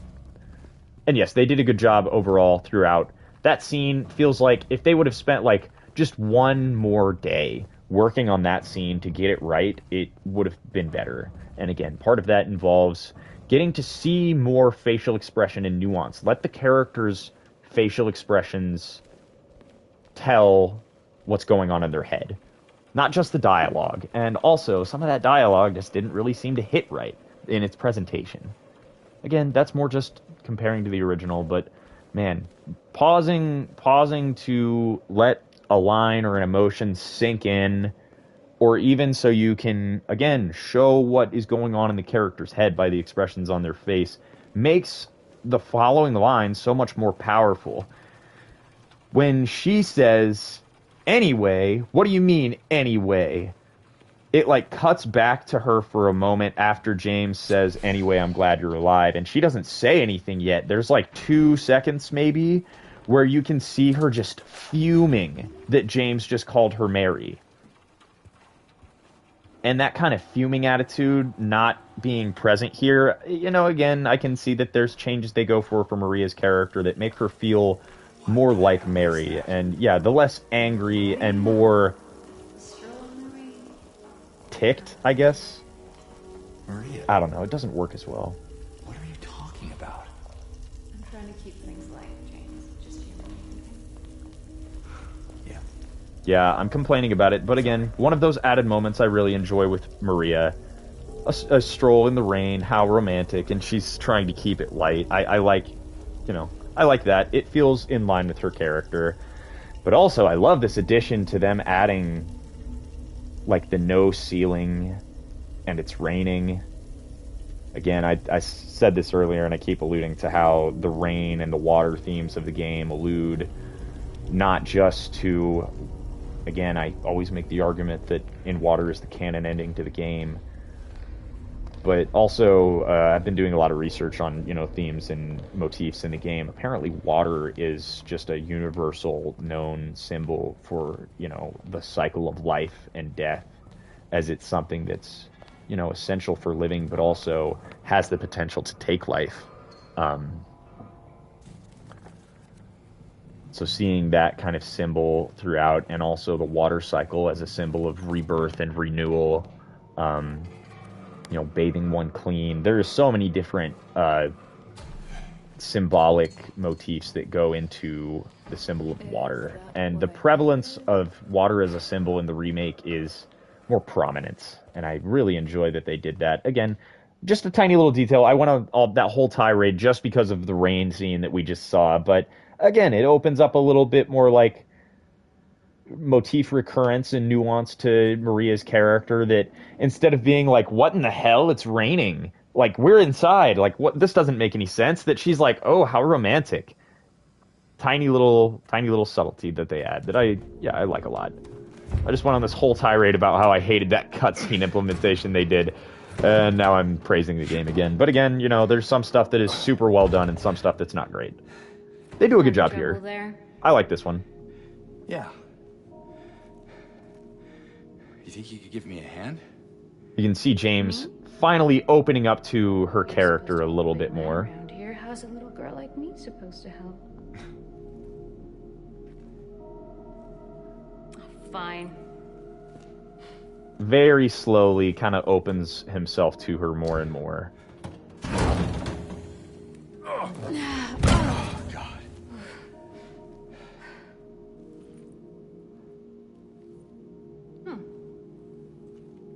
What's this?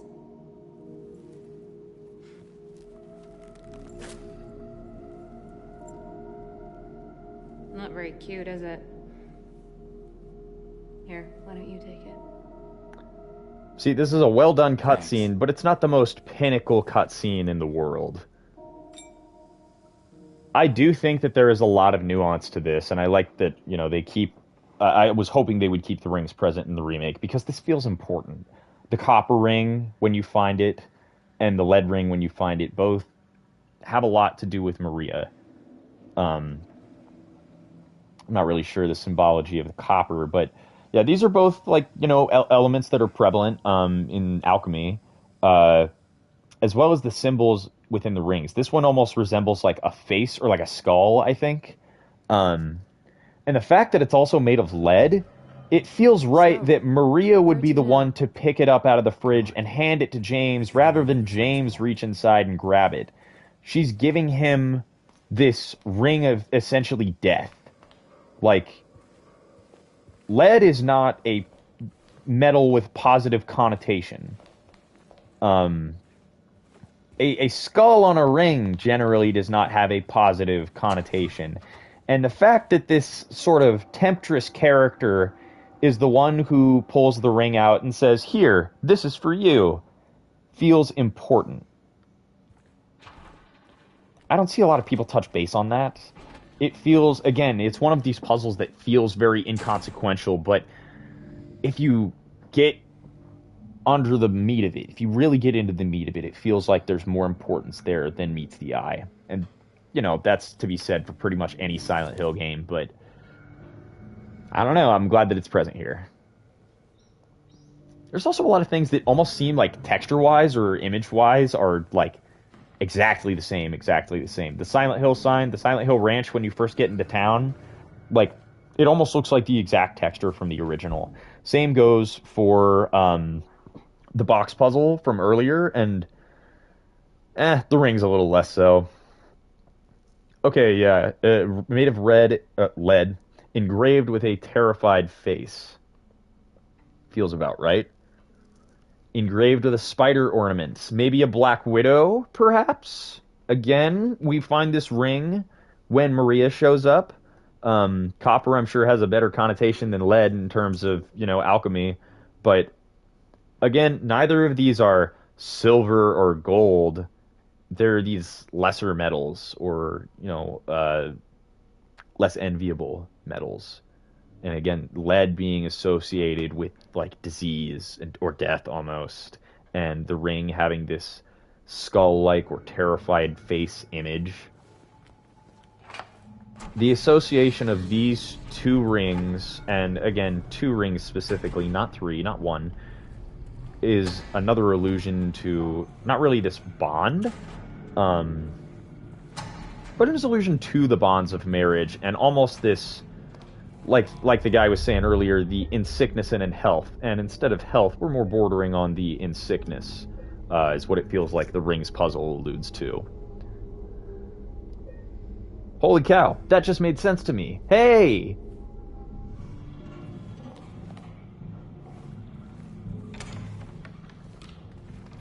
Yeah, the association of two rings generally alludes to marriage or betrothal. You know, giving one to someone else, or giving yourself up to someone else. That unity. And instead of silver or gold, the two metals that are less enviable or associated more with sickness. And again, the symbols engraved on each, the fact that neither are positive symbols of love, but are more closely associated with death or fear. Yeah, it kind of feels very fitting that James would pick up one, and Maria would pick up the other. Ooh, man, I might have to do an actual written bit about this instead of just streaming it. Ooh, I like that. I never really put two and two together on that puzzle. I knew that the rings was a significant thing, and it felt kind of important, but not, like, super important. But again, one of the big special things about Silent Hill is its inclusion of importance with its puzzles and the monsters. They don't just have puzzles for the sake of puzzles. they always try to allude to the larger themes. And the fact that this one remains almost unchanged in the areas you find them in, and the sequence of events, like Maria showing up right after you find the copper ring, same in the original as well. I think that that is, I don't know about vital, but important. What do you think, Maria? Watch it. Fine. I guess you don't like questions that are aimed at your character's morality, do you?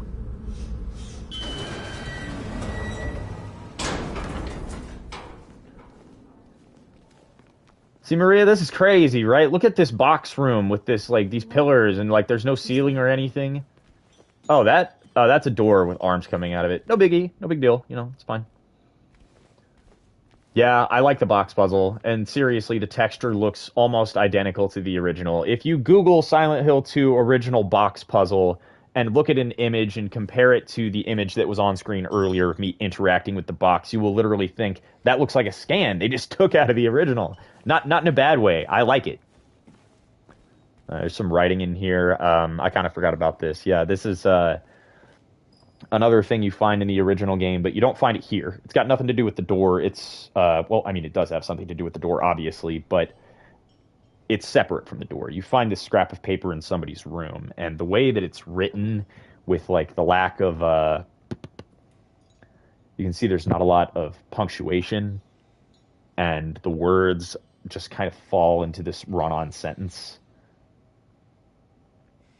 Yeah, the hospital does a great job with the allusions to insanity and, like, threads that just feel, like, difficult to read almost, or, like, taxing on your mind. Like, you feel tired after reading that blurb right there. James, What's wrong? let's just get out of here, okay?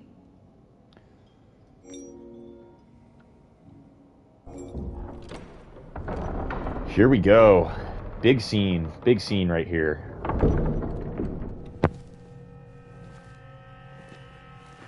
Wait a second. What's wrong? I thought you wanted to get out of here. I know. It's just... something doesn't feel right. Come on. It's gonna be fine.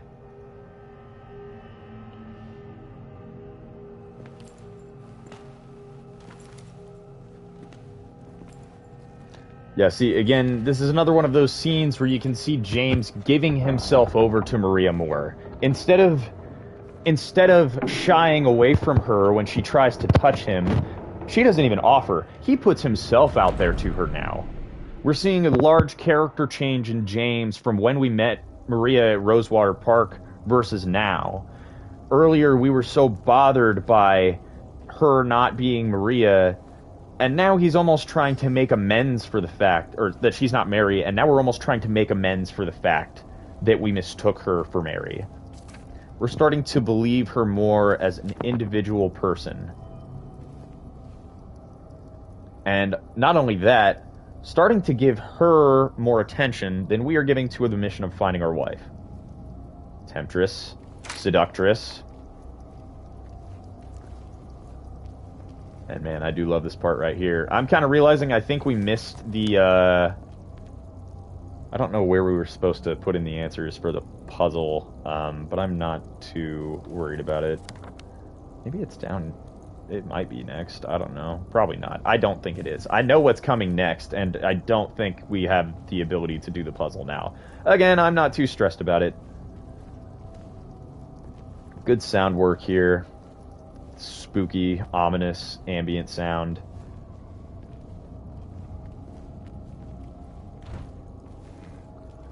But yeah, there was no scene like that in the original game where James, like, kind of puts his hand out there to Maria. So that is a great addition that I almost wish was in the original. That's one of those things that you think, okay, that's slightly better in the remake, actually, is you can see this progression of James giving himself over to Maria.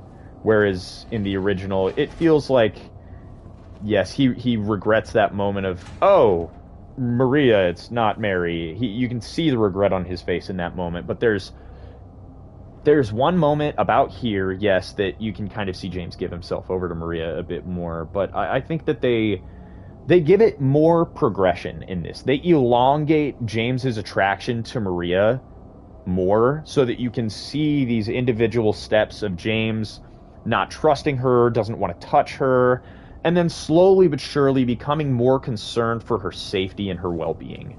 They do more of that in this, I think. I do miss that line, you know, when you lose Maria at first in the hospital and you leave her behind, you say, I'm going to go look for Laura. I missed James saying, I'm going to go look for her, for Laura.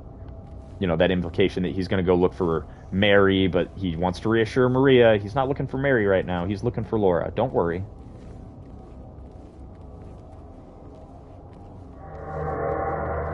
Here we go. Again, I think that this was scarier in the original because there was no cutscene. He just showed up. I do like what they do here, though. They give you a couple of Jack Baker type moments where he, like, pops through a wall or something. Like right there. Ah, I love that. I like that spot right there. That's cool.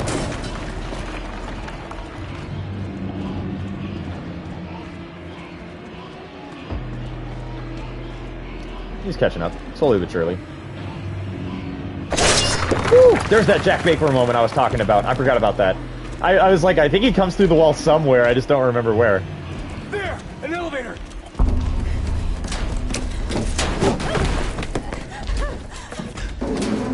Come on, hurry!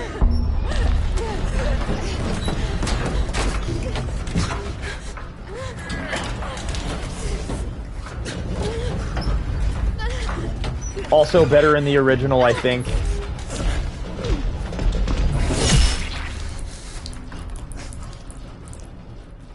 I do like this part, though. Like how she just...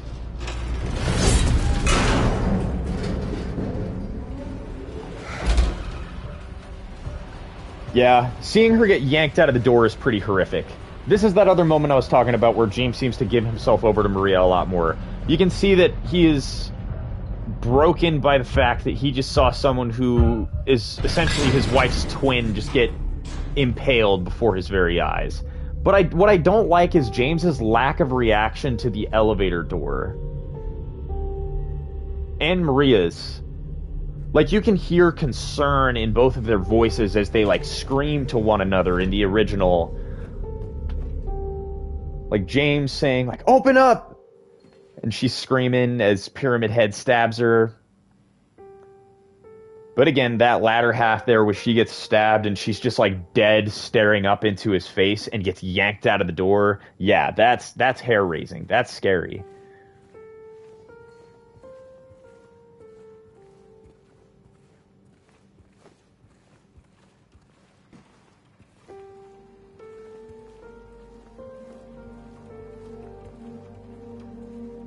Heavy stuff, dude.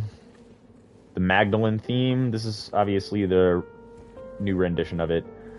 The newer rendition seems to miss this additional little trickling melody that Yamaoka does in the, I wouldn't say the second part, but there's sort of like a reprise or a bridge, I guess. Not present in this. Instead, they replace it with, you know, these single little piano notes that they're playing right now. That was great timing, actually. Oh, I love this. I love this so much. Yeah, I kind of prefer the original Magdalene theme. But again, is a well-placed track for letting this moment sink in that your wife essentially just died again, like right before your eyes. Which isn't, you know, what we know really what happens, but is an allusion to that. This woman who was seemingly a ghost, but says she's not, of your wife, has now been taken from you again. And the Magdalene theme drives that home so hard. But again, I kind of like the elevator scene a bit more in the original. I do like James dropping to his knees, because in the original, you, like, lean up against the elevator wall and just slide down. And hang your head as the elevator doors open. Still a very well done scene where you kind of just sit there in utter disbelief as the elevator moves back up. But yeah, again, there's some moments I like a little bit more in the original. I would say that most of the hospital scenes throughout I prefer in the original. Now that we're kind of coming to a close on the hospital area. Yeah, I love that look of the rain outside the window. That is amazing. I was going to bring it up so you could read it. I pushed the wrong button. I like that James actually pays attention to what happens here. It would make sense for him to, like, call out or say something, but I suppose he is pretty distraught right now. Oh, man, this image right here. This feels like home. Not like home, but most people, I think, can empathize with a cozy day in during a rainstorm, where it's like, we're just not going to go outside today. And then when night comes, kind of the glow of the street lights as the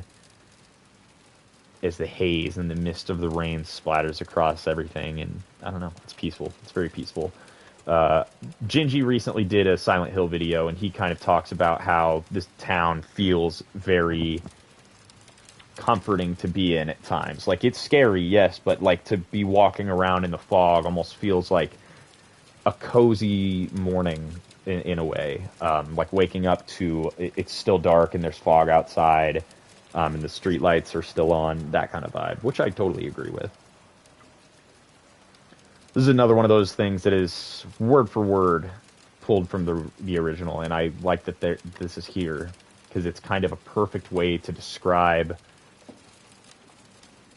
sort of, not just like Silent Hill's Otherworld, but also how it kind of extends into our own, you know, the reality we live. Like, there are some people who exist in their own universe, more or less, or they just see the world in such a different way that it kind of is their other world, or people who are just dissociated from reality exist in sort of their own. But also, yes, alludes greatly to the fact of James's Otherworld and its existence within the town's lore, you know. The existence for the Otherworld has potential in all folks, but with certain individuals is a lot more prevalent. And I remember there's a bit in the first game that talks about poltergeists and how they attach themselves to young girls. It feels like a similar reading. The first game kind of alluding to, you know, that there's this powerful spiritual presence that has potential in young women. And this game alluding to how your psychosis or dissociativeness from reality can sort of augment this otherworld connection. I think I phrased that how I wanted to phrase that.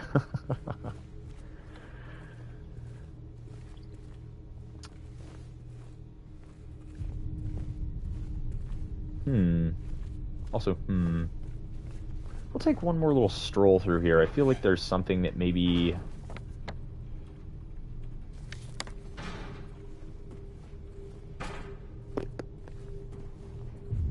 Well, there's one thing, you know, that'll do.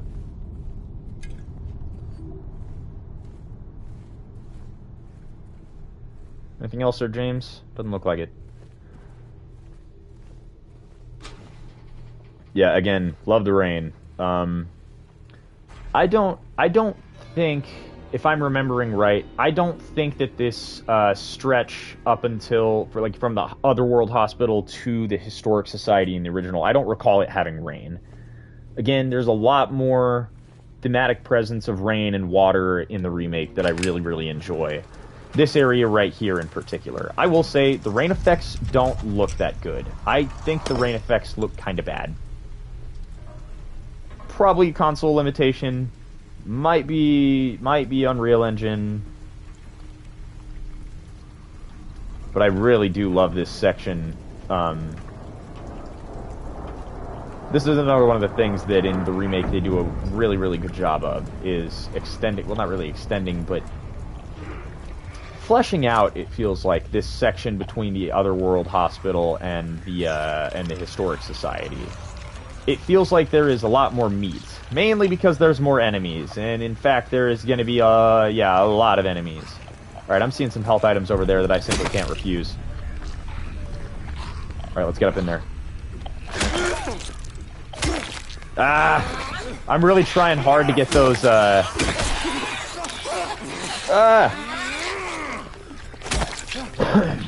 hear another one coming up. Yep. Yeah, I want to get the sneak attacks, and I'm just not landing them.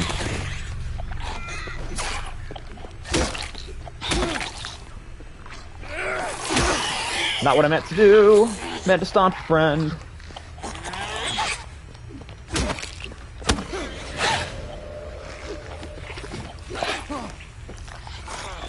Do your slide attack. There you go. Slide across the ground type attack. I'm getting it down. There we go. I saw somebody make this reference the other day to a rhythm game. It was a meme talking about how, like, you know, your first time playing a rhythm game is like you in tears, and then after you get the hang of it, like, it's such a cakewalk. And, like, I wouldn't say this is the same, but what they were actually making a reference to was, like, Dark Souls and Bloodborne and Elden Ring, you know, FromSoft games. I feel that here sometimes. It's so funny that someone made that reference online. Because, yeah, it's kind of rhythm. You know, once you get good at predicting enemy movements, it gets a lot easier. Whoa! Beware the red mist. James. There you go. Yeah, a lot more enemies. In the original, at this point in the game, is sort of like a, you know where you're going, you're going to beeline it and get to where you need to go. This kind of turns you loose into the city again, like they do at the start.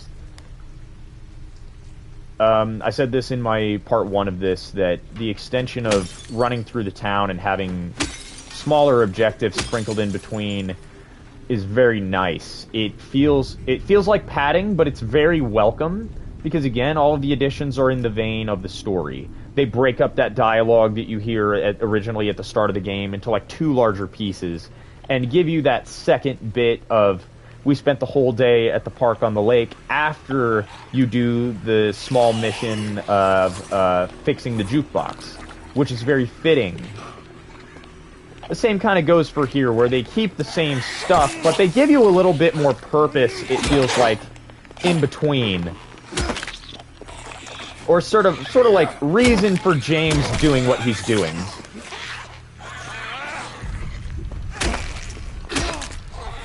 Like, at this point, we were looking for Laura, and Maria's dead. Like,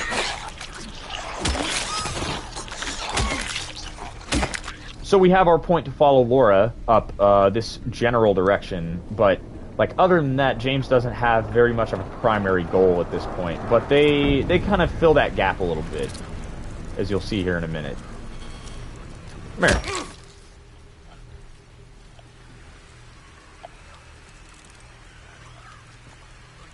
I hear another one somewhere. Guess I'm not too worried about it. You know, creepers are not like my middle enemy. That was good. That was very well done. Did you just do a backflip? Impressive.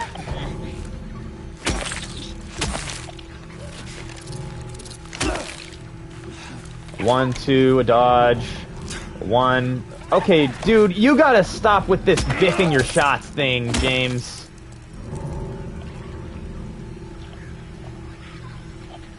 Is it? I hear one. Oh, maybe that's what I'm hearing. Yeet. Oh, oh, hey, whoa, I saw you. Come here. Friendly neighborhood exterminator, James. I've never got the significance of the creepers. You know, the bugs that you're seeing here.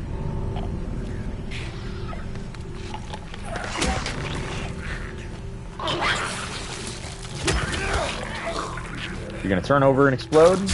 Nice. The lying figures almost get easier at this point because they, you know, they kamikaze themselves at the end there, and you kind of just don't have to worry about them. If they roll over and they're doing their little AoE, then you kind of just, you know, make a little space. Just don't run into the mist. Don't run into the putrid mist.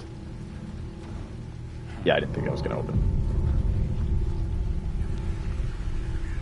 Gosh, I think this is like one of my favorite ambient tracks from the original. It's among them.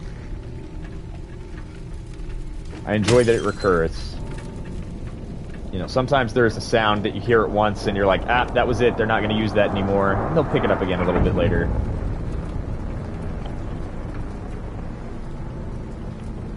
Nothing? I'm being overly thorough, I think. Yeah, I'm being unnecessary how thorough I am.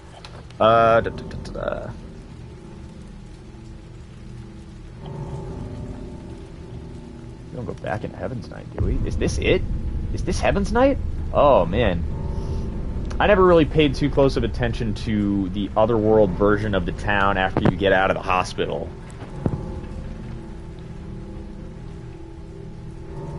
Pretty solid. I definitely already broke this window. Was this the door, or is this where I came through? I'm pretty sure I came through here, and I don't go this direction.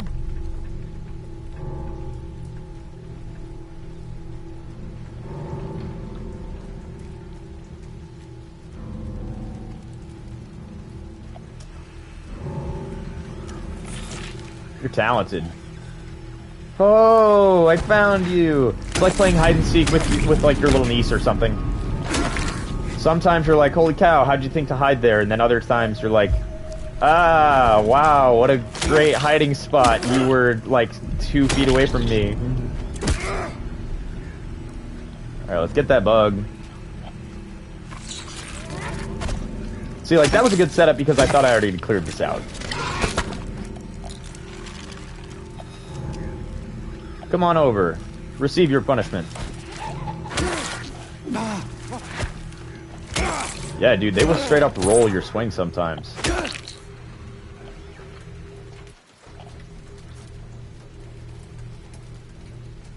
I know there's a creeper here somewhere. Not in here, I guess. I would be hearing the radio.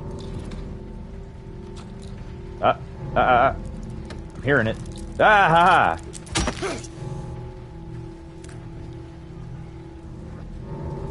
Alright, how's our supplies looking? Okay, from the point that we started this playthrough with literally not a single bullet for our handgun, maybe a few bullets in the magazine, I'd say we're sitting pretty. Bring on another boss. Give it to me. I'm actually trying to think who the next boss is. Oh. Ooh. We're entering some touchier territory, subject matter-wise. I mean, we're already touching base on the mental health illusions and stuff like that with the hospital area, but it's about to get deeper.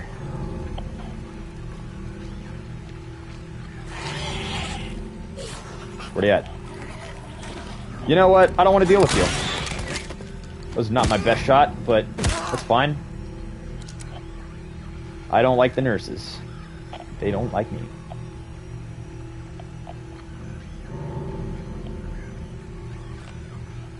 We got everything here. Gotta watch James's head, just like the original game. You watch where he's looking for where the stuff is.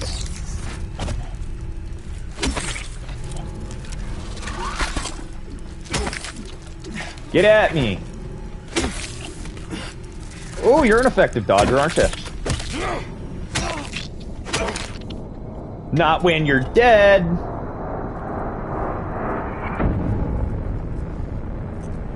I also remember having some grief here. Again, my first playthrough, I was so trying to imitate the original, and then I'm like, alright, just run past the enemies, run past the enemies.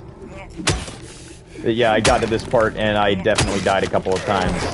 I remember there being more enemies. I don't know. Yikes. That frame rate dip between areas can be pretty rough sometimes. Ooh, I like this.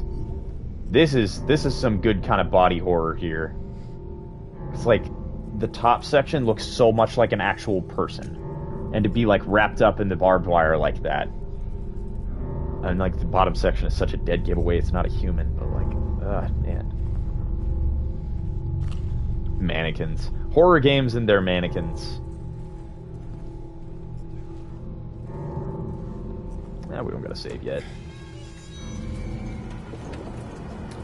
Laura! Stop! It's dangerous!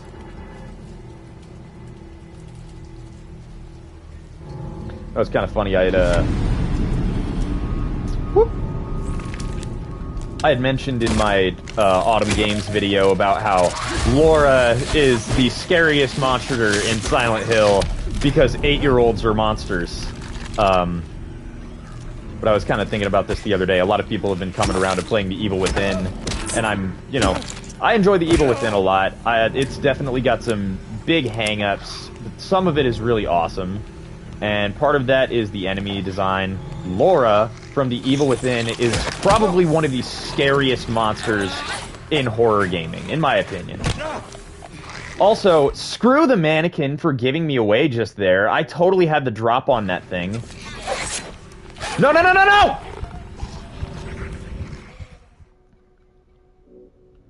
Finish the stab. Stab yourself. You gotta be...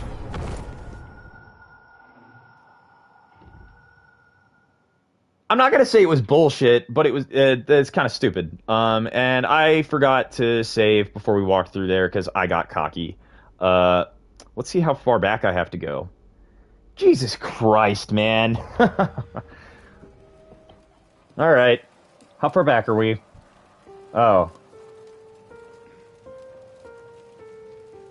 We're this far back. Do I at least have the key? Alright, let's run this sucker. Oh my gosh, I can't believe I didn't save right there. In my head, I was like, I remember getting through that part in my original playthrough and thinking, oh, I should totally save because, that was hard. I didn't think that part was going to be hard. Fighting 2 enemies has been kind of a cakewalk so far. I just kept sticking myself with the needle and he wouldn't finish the animation. Kept getting interrupted. Alright, hopefully we'll just speedrun this part and I'll stop dicking around and looking at literally everything. Except for these, I want this.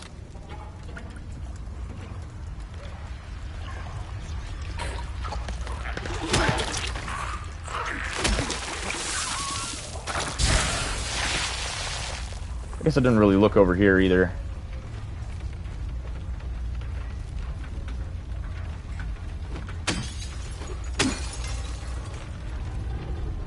Cool. Not a horrible loss, I suppose.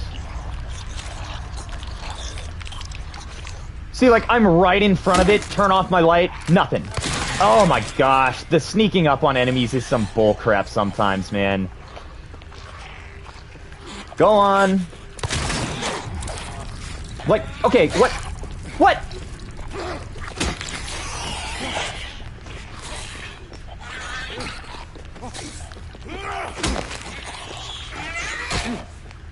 Holy cow, holy cow.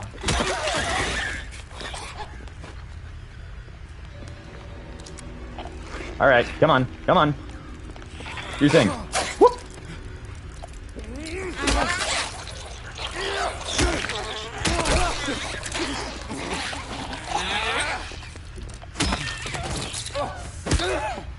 This is like the first time I think I got damaged by a creeper. Where did it go? There it is. I don't think I've ever been damaged by one of those. Alright, I don't remember there being something over here. Let's go.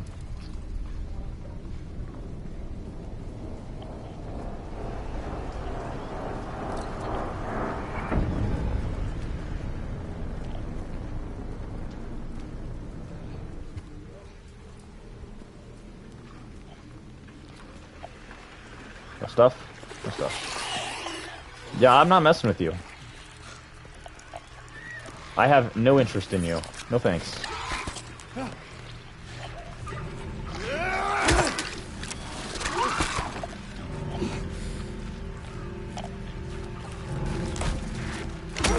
Here we go. That third hit there was a little bit greedy. Not my best idea. It's best to do 2 swings on the mannequins and then dodge. Jeez, man.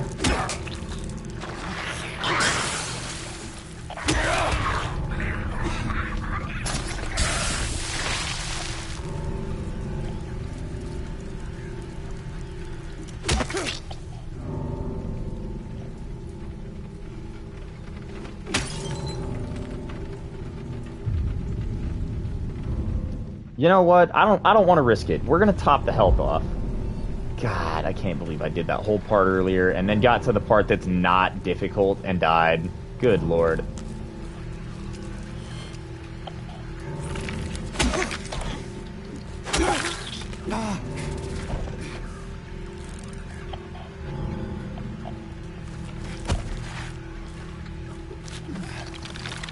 James!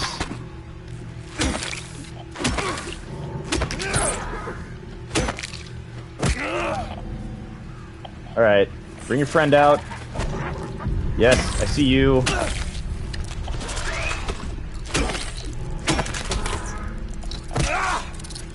Where's your chittering friend? There we go. Some stuff. Grab some stuff. Well, stuff. Grab some stuff.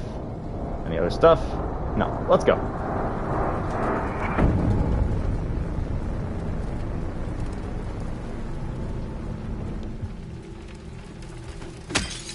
Nothing? Nothing.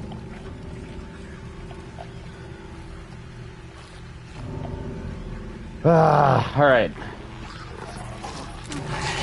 Don't want to mess with you.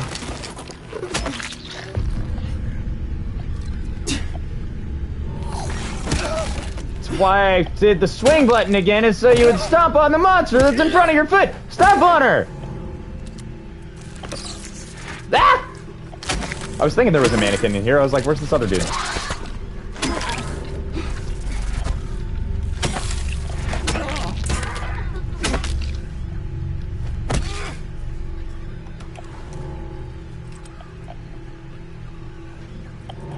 Sort of, like, I hear static. I would assume that it's a creeper. Maybe I'm wrong.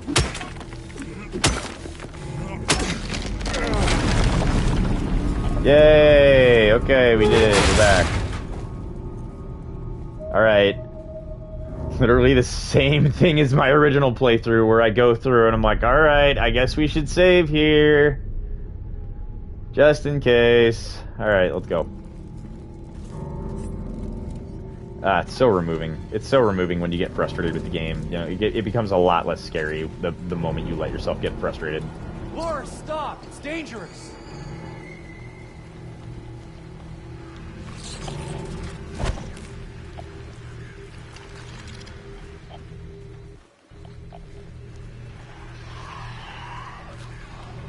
Dude, you gotta catch up. Come on.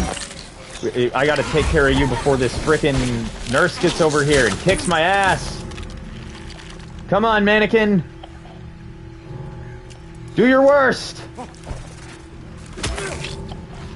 Why did you not swing a second time? Holy cow! Mashing the swing button and he's sitting there just looking at the mannequin. Jeez, man. Alright, come on out.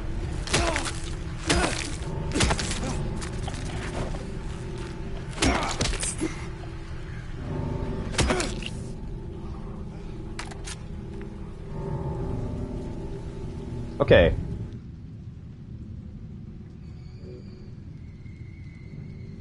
Alright, what do we got?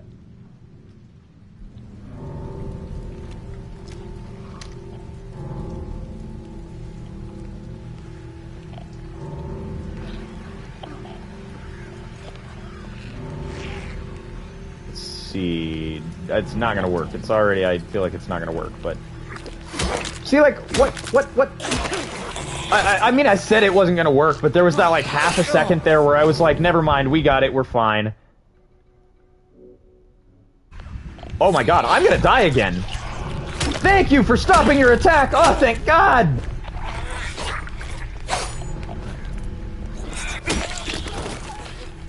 If she would not have stopped her attack just there, I would have died because I was in the middle of the healing animation.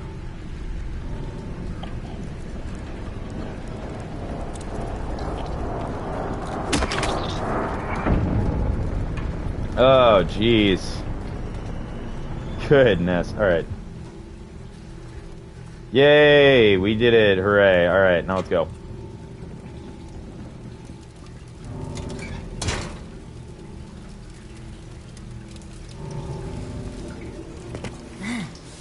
See again, why didn't they just have the camera follow James there? Why did they do that same camera animation there?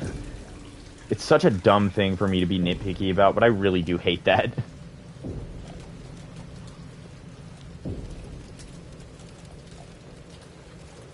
I don't know. Maybe there's a development reason for that that I'm just, like, not privy to. Who knows? Who really knows? Okay. Yeah, this whole section leading up to... she saw me.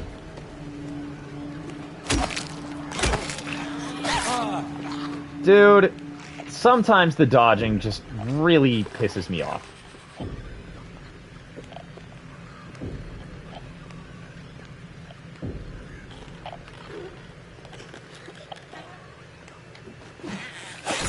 Ah, what in the... Getting sick of that crap, dude. Jesus Christ. Okay, she's in front of you. Swing and make contact with her. Nice. Yeah, that's what I'm talking about.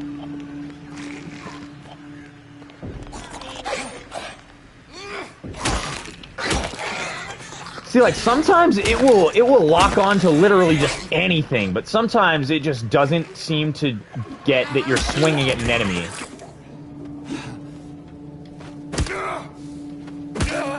Gosh, it's so janky. It's so janky.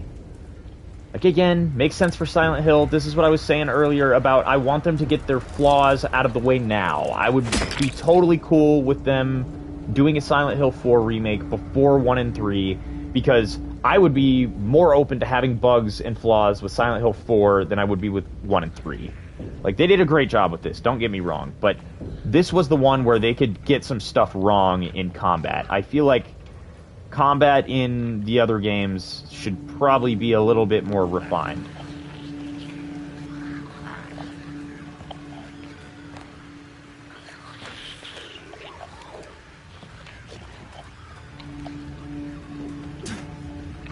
Why? Why? Why?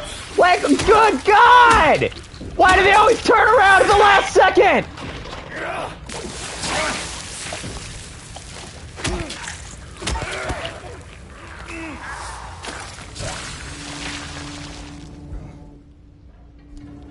Good frickin' Lord!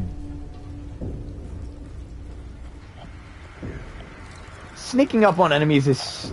I don't know if I do it wrong or if it's supposed to be this way, but it just feels so random whether or not it'll actually work. Because, like, you get super close, you're not within swinging distance because obviously you need to be pretty close. So you wait, take a few more steps. If you run, they're totally gonna hear you. So don't run, but they just turn at the last second every freaking time!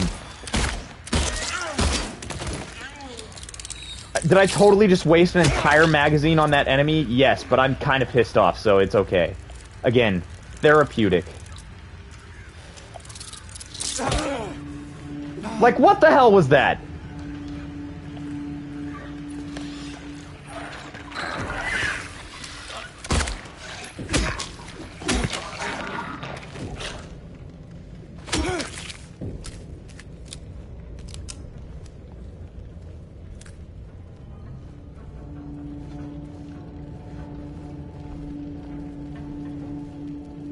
So kind of like what I was saying earlier, I enjoy the extension. Yes, the combat gets frustrating and there's like a lot of enemies at this part, but I appreciate that there's more to it, that you're just kind of following Laura and that's your goal for a minute. Like, James seems to constantly be changing what his focus is on.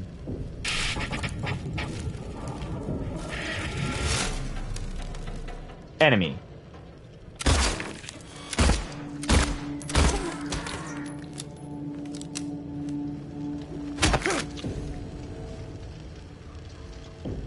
Yeah, it's like he's looking for Mary, and then he finds Maria, and then he's looking for Laura, Maria shows back up, Maria dies, James is distraught, recatches the goal of, we're looking for Laura. And he follows Laura, seemingly on this guise that Laura knows something about Mary that maybe James doesn't.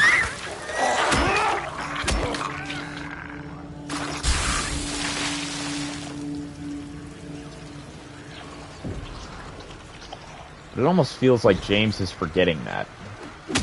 And he's following Laura because, like, what was his goal again? Not like from a writing perspective, they just don't remind you of it, but James seems to slowly, at times, seems to just forget why he's here.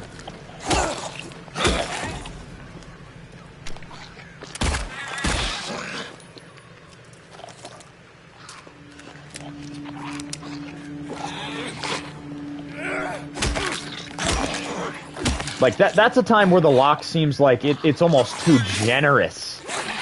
And then you have these, like, equally contrasted moments where there's an enemy, like, right next to you, and James just does not seem to get at all what you're swinging at.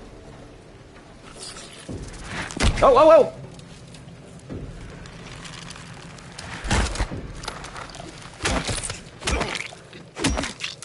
Kind of forgot that, and then, like, at the last second, as I was picking up the thing, I heard the squeaking sound.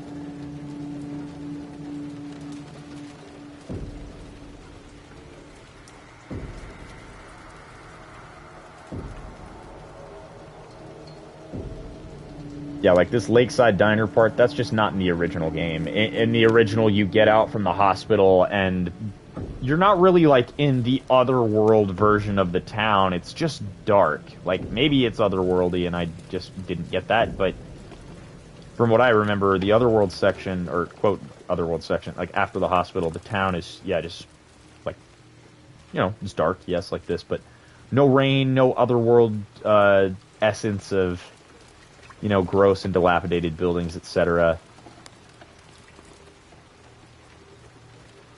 And it's a lot more, you know, you make a beeline. What I was trying to say earlier before I got dead is this section in the original game didn't feel like the start where you're dumped into the town and it says you've got a task, like go and explore, you're going to see a lot of the town. You're dumped back out into this area and it feels, I guess, not really as much. The original still does this, where you're dumped back into the streets, not really with, like, a specific goal. This feels less linear. The original feels like once you get on the path, once you enter the apartments, it's like no more open world. It gets pretty linear from there. Yeah, there's open areas you explore, but there's one path you go on. And in this area here, it feels more open-ended, open world Laura, please, wait. after the hospital than does in the original. In the original, again, there's not this lakeside cafe diner that you have to go through. You just beeline it. You know, you find these hallways here, and I suppose, now that I think about it, there's some interspersed otherworld areas like this right here with the, what are they called? The Mandarin.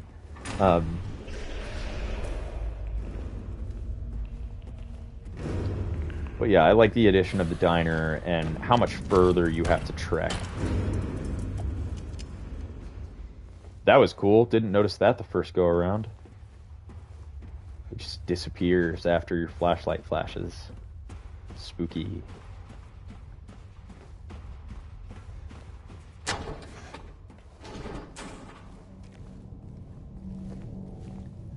But then you see, I love this so much that, yeah, this hallway was also present in the original. The first hallway you encounter the Mandarins, and yes, once you make it to the other side, yeah, it kind of cuts off. You can feel this change. But I like here how prominent, how distinctly different it is once you enter this section of the town versus the other. At least after the hospital, again.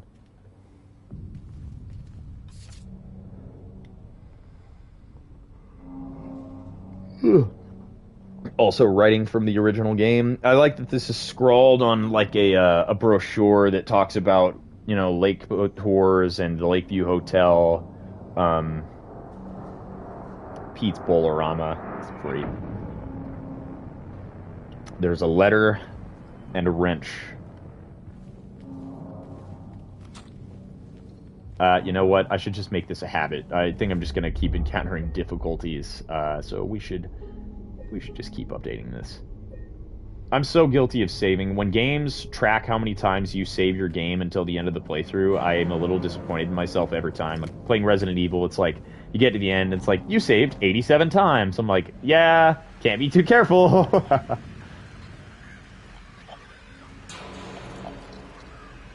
Still otherworldly over here. Distinctly less so, however. Alright, letter and a wrench. Let's go get it. So again, we were just following Laura, and now we're like abandoning the goal of we're looking for Laura so that we can go and find a letter and a wrench. Something that some random note in the RV said to go look at. Again, James does not have his priorities straight.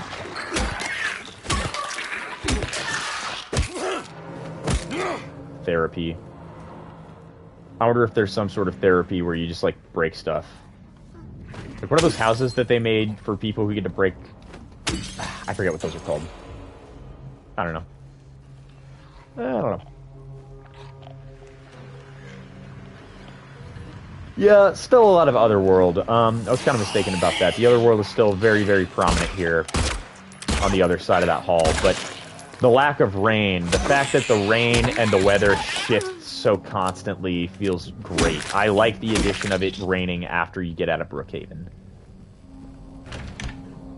What's up, pharmacy? Do you guys have drugs? Nice. Whoa!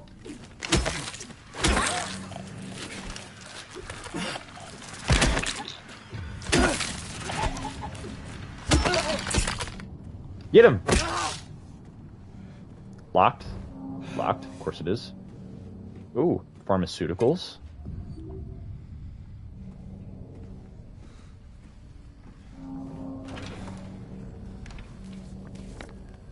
Oh, jeez. The tension does build up a bit after you start to encounter the challenge again, because now instead of just like, I'm bumping into enemies, I'm like, ah, crap, I don't want to die again.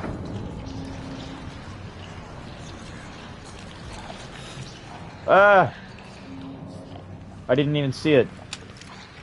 How many bullets do we have? Do we have enough that I can keep... I don't want to keep screwing around. I shouldn't keep screwing around with the pistol. Okay, maybe with this encounter I will. Because again, I can't really seem to sneak up on these fools. I'll try and draw out the lying figure.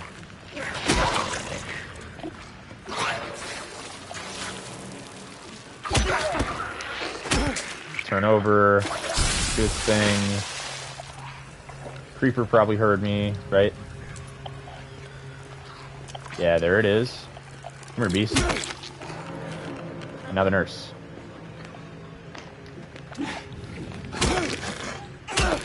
Wasn't really what I was hoping for, but you know, I'm gonna be a lot less coy about those swings. If I think I could sneak up on them, I'm really gonna go for it.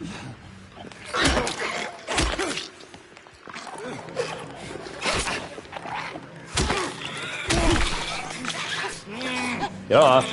Get off! There you go. Fall over. Nice. Very nice. Good hiding spot.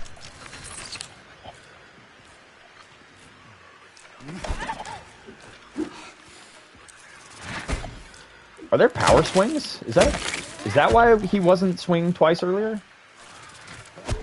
Or am I crazy?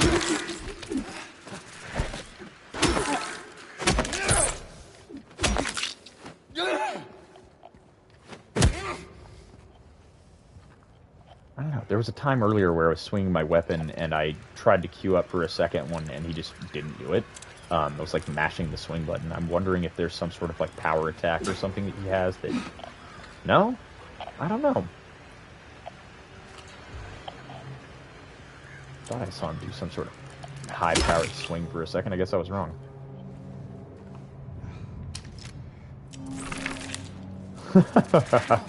Hide and seek with the mannequin. I feel like that's going to become a meme for this game over time. is, you know, how the mannequins hide very ineffectively.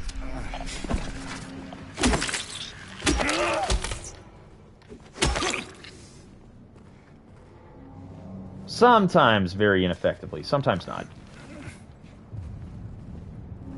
Oh, hey, this was a big circle we just went in.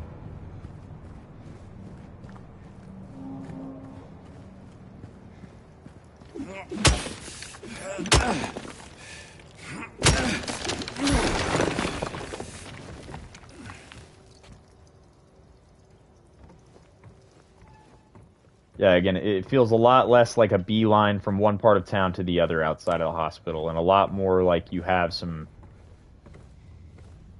areas you really got to navigate first.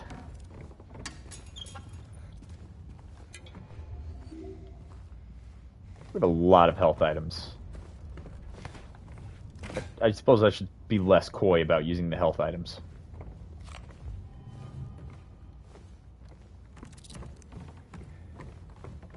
Hello.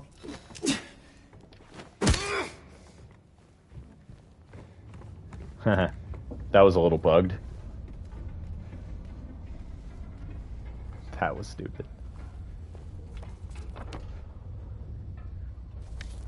I actually thought I saw someone make this reference to going back into Neely's. Oof. I'm gonna pretend I didn't see that.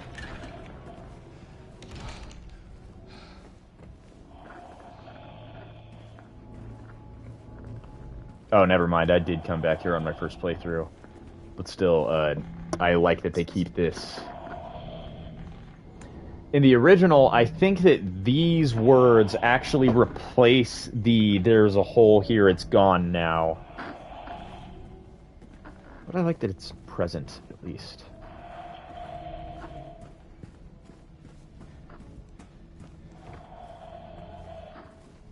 Anything to open here? Anything to open here?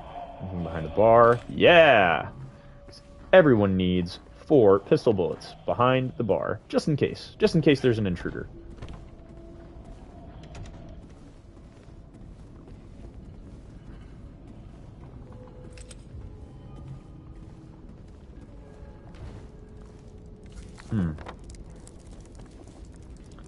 Chittering sound.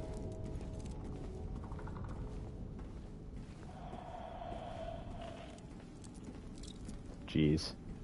Silent Hill is so good at making these moments of peace still feel dreadful. Like, it still feels, like, wrong. I don't know.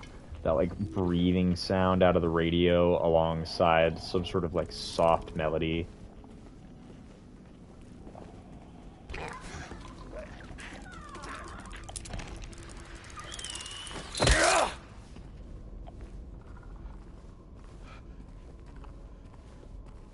Oh, man. Alright.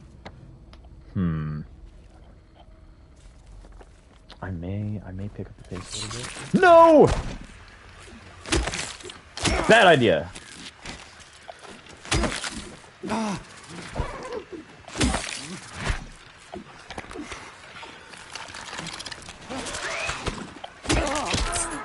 That's my boy. I was gonna say, that felt like one of those moments where maybe the lock wasn't gonna work as well as I wanted it to.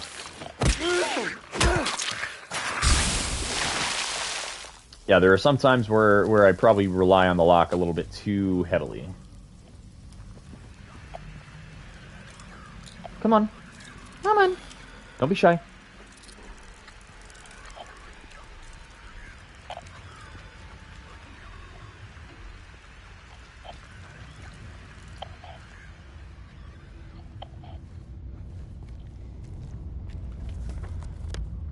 Alright, we are getting there.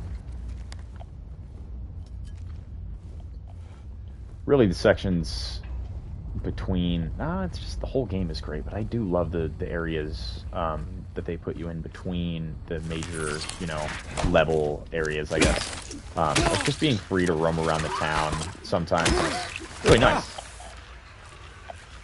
Open-ended, you are not in this claustrophobic area. You get these open spaces, no ceilings in the in-between to vent out that sense of claustrophobia that you just had for the past several hours.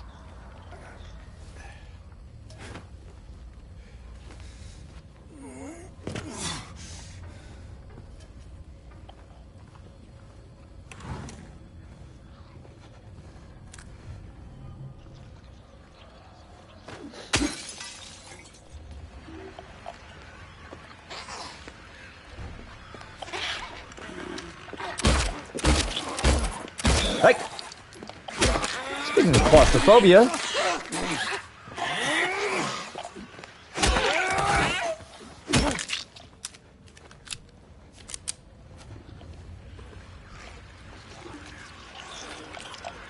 Sounds like she's right around the corner.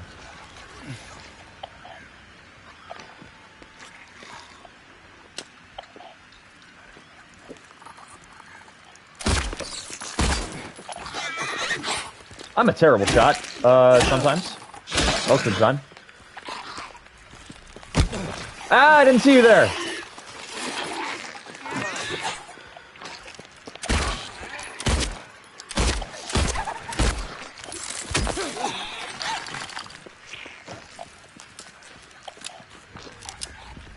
Move it, James.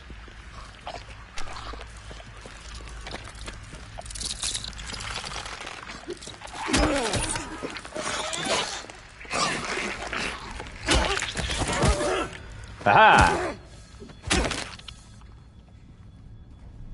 Ah, the telephone. Again, another thing that feels slightly reminiscent of Silent Hill 4. It's the ringing phone. Which, if you know what I'm talking about, I may have just triggered a really bad memory for you. There's a part in Silent Hill 4 where you activate a phone in an Otherworld apartment area, kind of like this one, a little different, and it sends off a phone ringing in another part of the map forever, and it doesn't stop, and the sound doesn't really make sense to where it actually is located. It just rings, and like you enter a new area and it sounds like it's to your left, and then you enter another hallway and it sounds louder and it's to your right, but you're actually further from it. It's weird, it's crazy. Either way, yeah, this phone section here was not in the original game, and I like that they put this here too. Again, they take, like they do with Maria, they take the same story path and stretch it out a little bit more and drop in these stops along the way that keep the rhythm and keep the pace for what activity you're doing. Hello?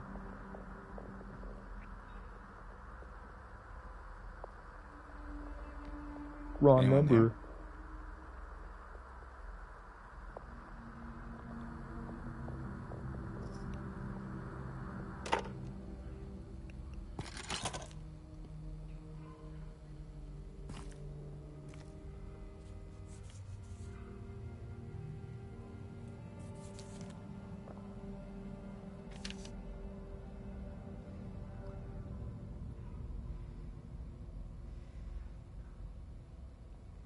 Again, all stuff that was in the original game, like letter for letter, word for word.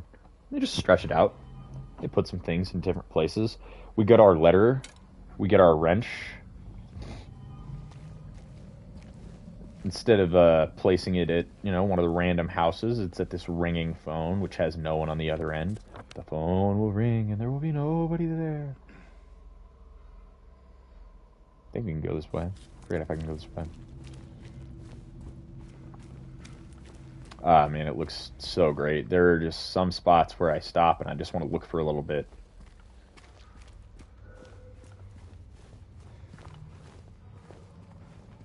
Earlier talking about how remakes, when the developers say we're going to modernize it or we're going to remake it for the modern audience, and people say, I don't know what I'm gonna, how I'm gonna feel about that. Definitely had those thoughts where I thought maybe the original PS2 software was the best thing for Silent Hill, and it was just going to be too difficult for them to try and replicate that and capture the same feeling and actually make it look good. Nah, they nailed it. They did great. It looks perfect. Almost perfect. Seriously, visually, it is everything that I would want it to be. Line delivery occasionally is a little bit lackluster. That's just me being picky. Yeah, a couple of spots that I sure do like more in the original. Yeah, I'd say the hospital section, not throughout, but cutscenes definitely throughout. Prefer some of the puzzles too. Yeah, I think overall, just hospital area in the original is better in a few ways.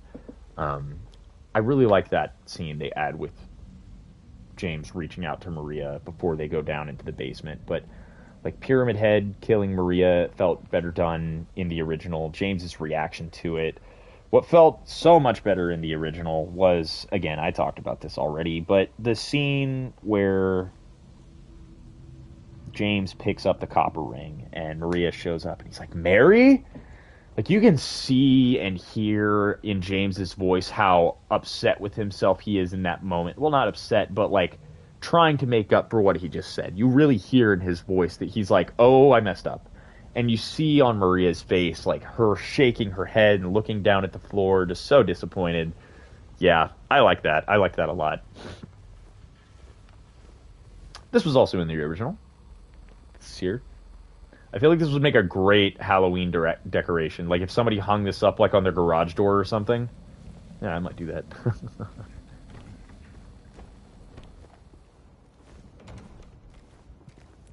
Again, we have another one of these, like, strange, almost like, I heard it, scary whisper of like a woman. Ooh. Makes your skin crawl. Ah, jeez, that it's like broke my train of thought. Yeah, seeing these like large areas, these large, almost like supernaturally constructed hallways throughout the city is so unnerving. Yes, there's a reason I'm pressing X, James.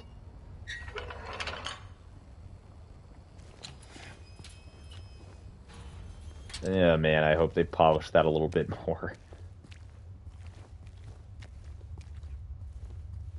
However, I do remember walking into here on my first playthrough of the remake and thinking immediately how much this felt like Silent Hill 1.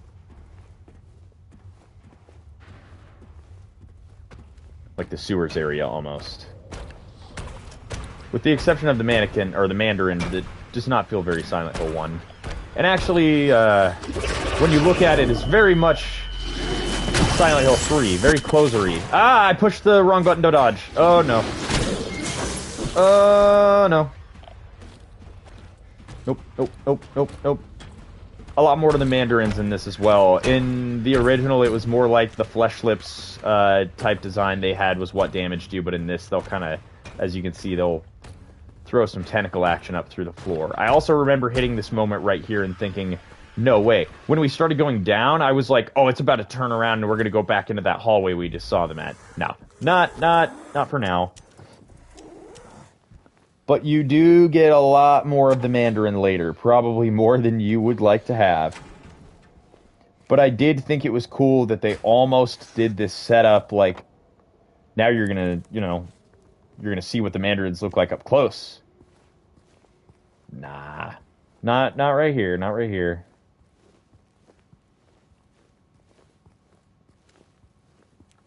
I do love this. I remember I said this when I was in Rosewater Park last time in one of my previous streams, but it's one of my favorite spots in the game, and I love that they have you come back. I like that they have you, not just here, but like multiple spots in the game, they have you go back through. It's not just you have your early section in Silent Hill where you run around the town and then you get your objective, and then once you get your objective, you don't really need to run through the town anymore. This chunk right here is almost like a nighttime redux of that section you do at the start of the game. Where, you're going from place to place and you're absorbing the town, and you have like a goal, sure, but it feels like you have an open-ended way to get there. Yeah, it is a little bit linear, especially the deeper in the story you are. But I like that you come back here. that it's part of the story that you must return back to Rosewater Park at some point.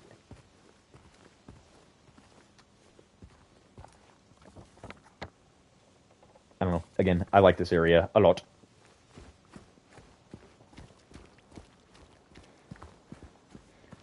I'm kind of curious as well. I'd like to go back through.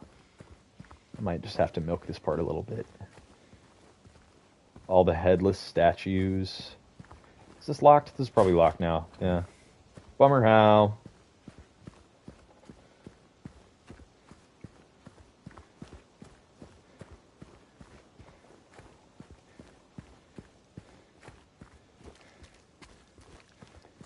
I actually think we're also coming up on another cutscene I really enjoy. A cutscene that was not in the original at all. This is it right here, I think.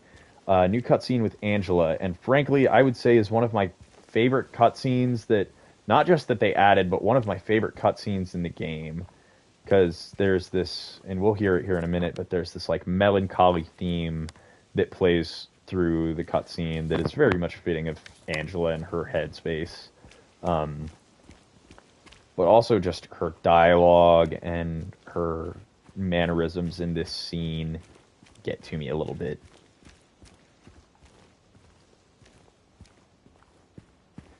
Where's this?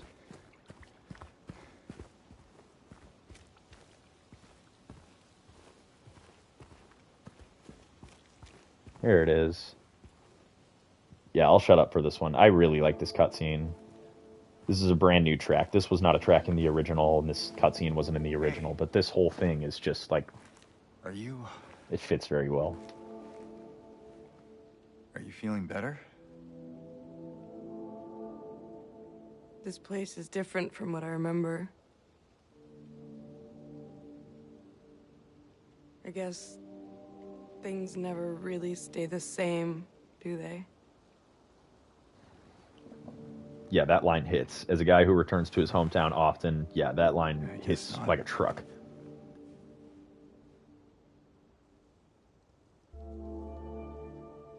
I don't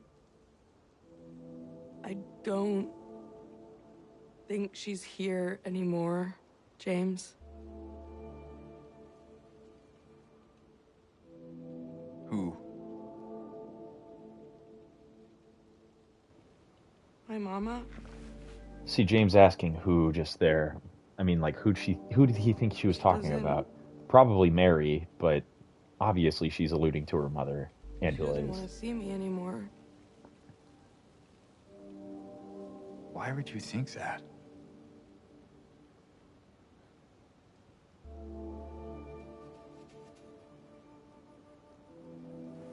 Anyway, I'm happy to see you. See, there's this facial nuance and expressiveness that I wanted in that earlier cutscene. Happy to see me? It's so present here, and like her line right there of "happy to see me" and how she perks up and sounds positive for just like a fleeting moment, and then re-enters this like dreamy haze. I better get going. You still don't want me to go with you? If we stick together, we might just make it out of here. Out of where? This town. Silent Hill.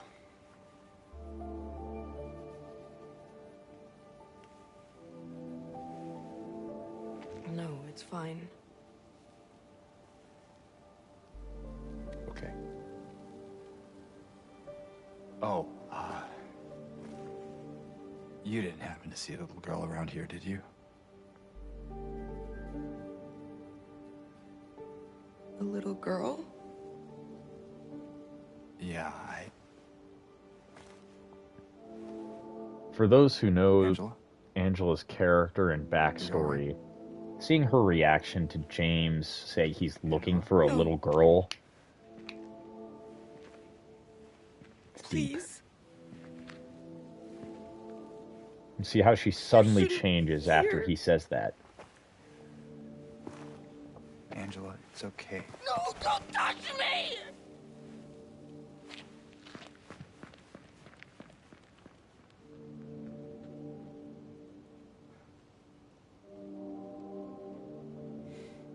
That scene gets me. Again, I remember being a Bloober Team skeptic early on, especially seeing Angela's scene in the forest, or the graveyard, I suppose. Because I said this in my first playthrough, that they opt for this more dramatic, more depressive state kind of Angela rather than that dreamy haze. But here it's like she flip-flops between the two, and I love that. They did such a great job with this scene. Again, setting up Angela to just be in this haze of near non-existence, because she's just in such a distraught place. How James says we might make it out of here, and she's like, what? Like, she's so confused, out of where? Like, what are we making it out of? Like, why would we leave? You know, I kind of think about how the developers elongate a lot of the existing storylines or objectives, and it almost feels like they do that with Angela more as well, drawing out this state of descending into, I guess, just her own headspace. Like, she seems more present at the cemetery scene in the remake than she does in the original. In the original, she seems like she's already just kind of lost. Whereas in this, it's more like she grows to be losing herself. At least they show that progression a bit more. Ooh, and I'm very excited because we're coming up on my favorite spot in the game. But once we make it to the Historic Society, I'll probably call it there for a day. This is the statue of Lewis Carroll, isn't it? Or not Lewis Carroll. Lewis Carroll. Jennifer Carroll. Yeah, she's known in the first and the third game. Actually, I think more in the third game, as sort of one of the patron saints of the town. Sort of a religious figure who becomes a martyr after she is murdered by the Christians for her, I suppose you could call them pagan beliefs. I can't wait for the first game to get a remake.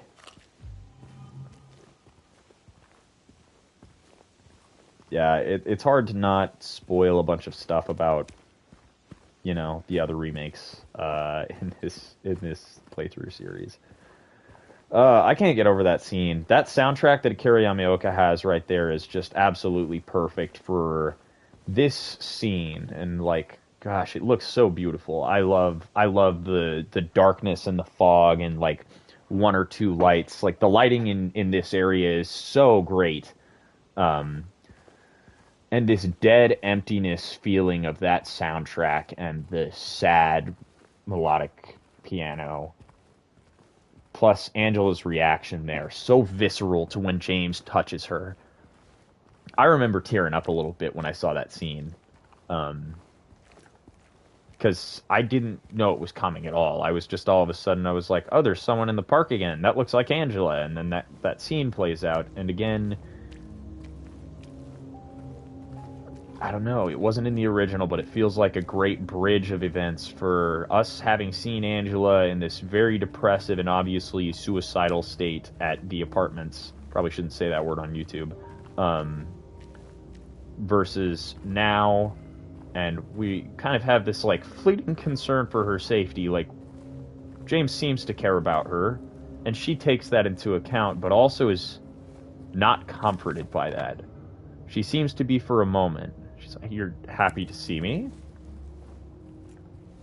And then James comes full circle and starts alluding to this little girl he's looking for. And again, we'll get deeper into Angela's backstory. Maybe not even in the next section. It might be the section afterwards. But I enjoy here that they bring Angela's trauma out a little bit more. And they show this reaction that she has to being touched. Because you'll remember in the cemetery scene, when James approaches her, he kind of gives her a light tap on the shoulder, and she has a similar reaction. Not quite as visceral, but she's shocked. She does not like people touching her. And James, like, touching her here is like a comfort thing of like, all right, I can tell that something's going on with you. Like, tell me what's happening. It's obviously James trying to comfort her, but who knows? Maybe there is some sort of underlying want that James has or something. Who knows?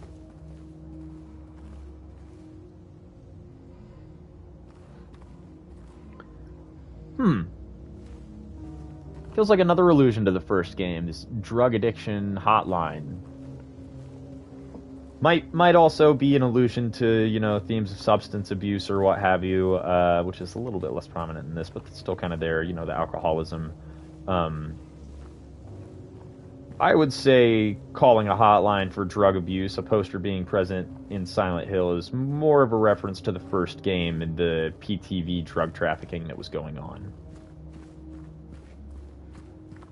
They sell them to the tourists. Anywho's, yeah, that scene that they did there's some things that addition-wise I'm kind of could take or leave, like that mannequin puzzle earlier. It's alright. I love that cutscene so much. Very, very great addition.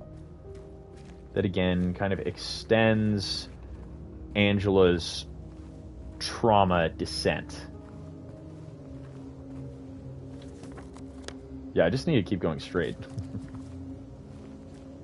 I'll stop at the Bolorama on the way because I meant to do that in an earlier playthrough and I didn't.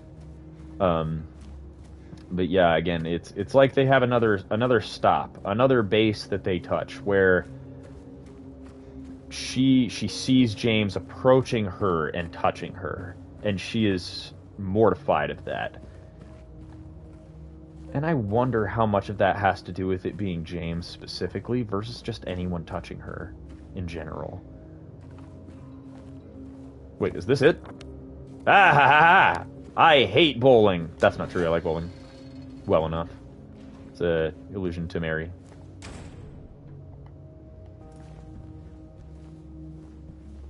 I wonder if the pizza is still here. I said this in another playthrough. This is a cutscene where you bump into Eddie and Laura. You're supposed to walk in after meeting Maria. You walk here, and Maria stays outside. She says she hates bowling. What's funny is if you bring Maria here in the remake, you say, you know, like, you can wait outside if you want to. And she's like, why would I wait outside? And James is like, I don't know. But they have a similar shtick for... What is this? I didn't know this was here.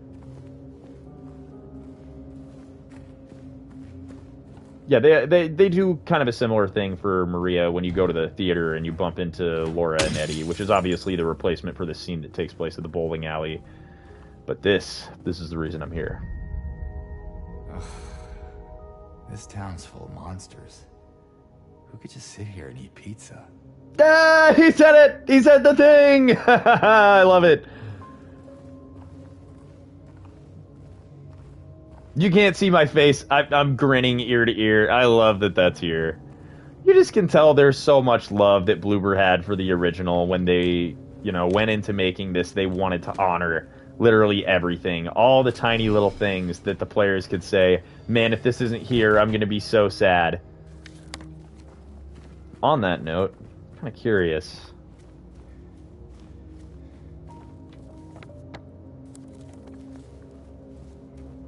Get into here at all?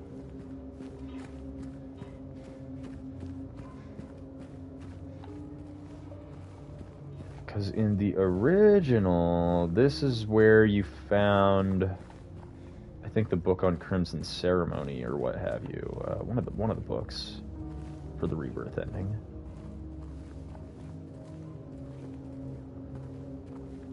Yeah, just the ability to go into the bowling alley and see the pizza and James say the exact line from the original.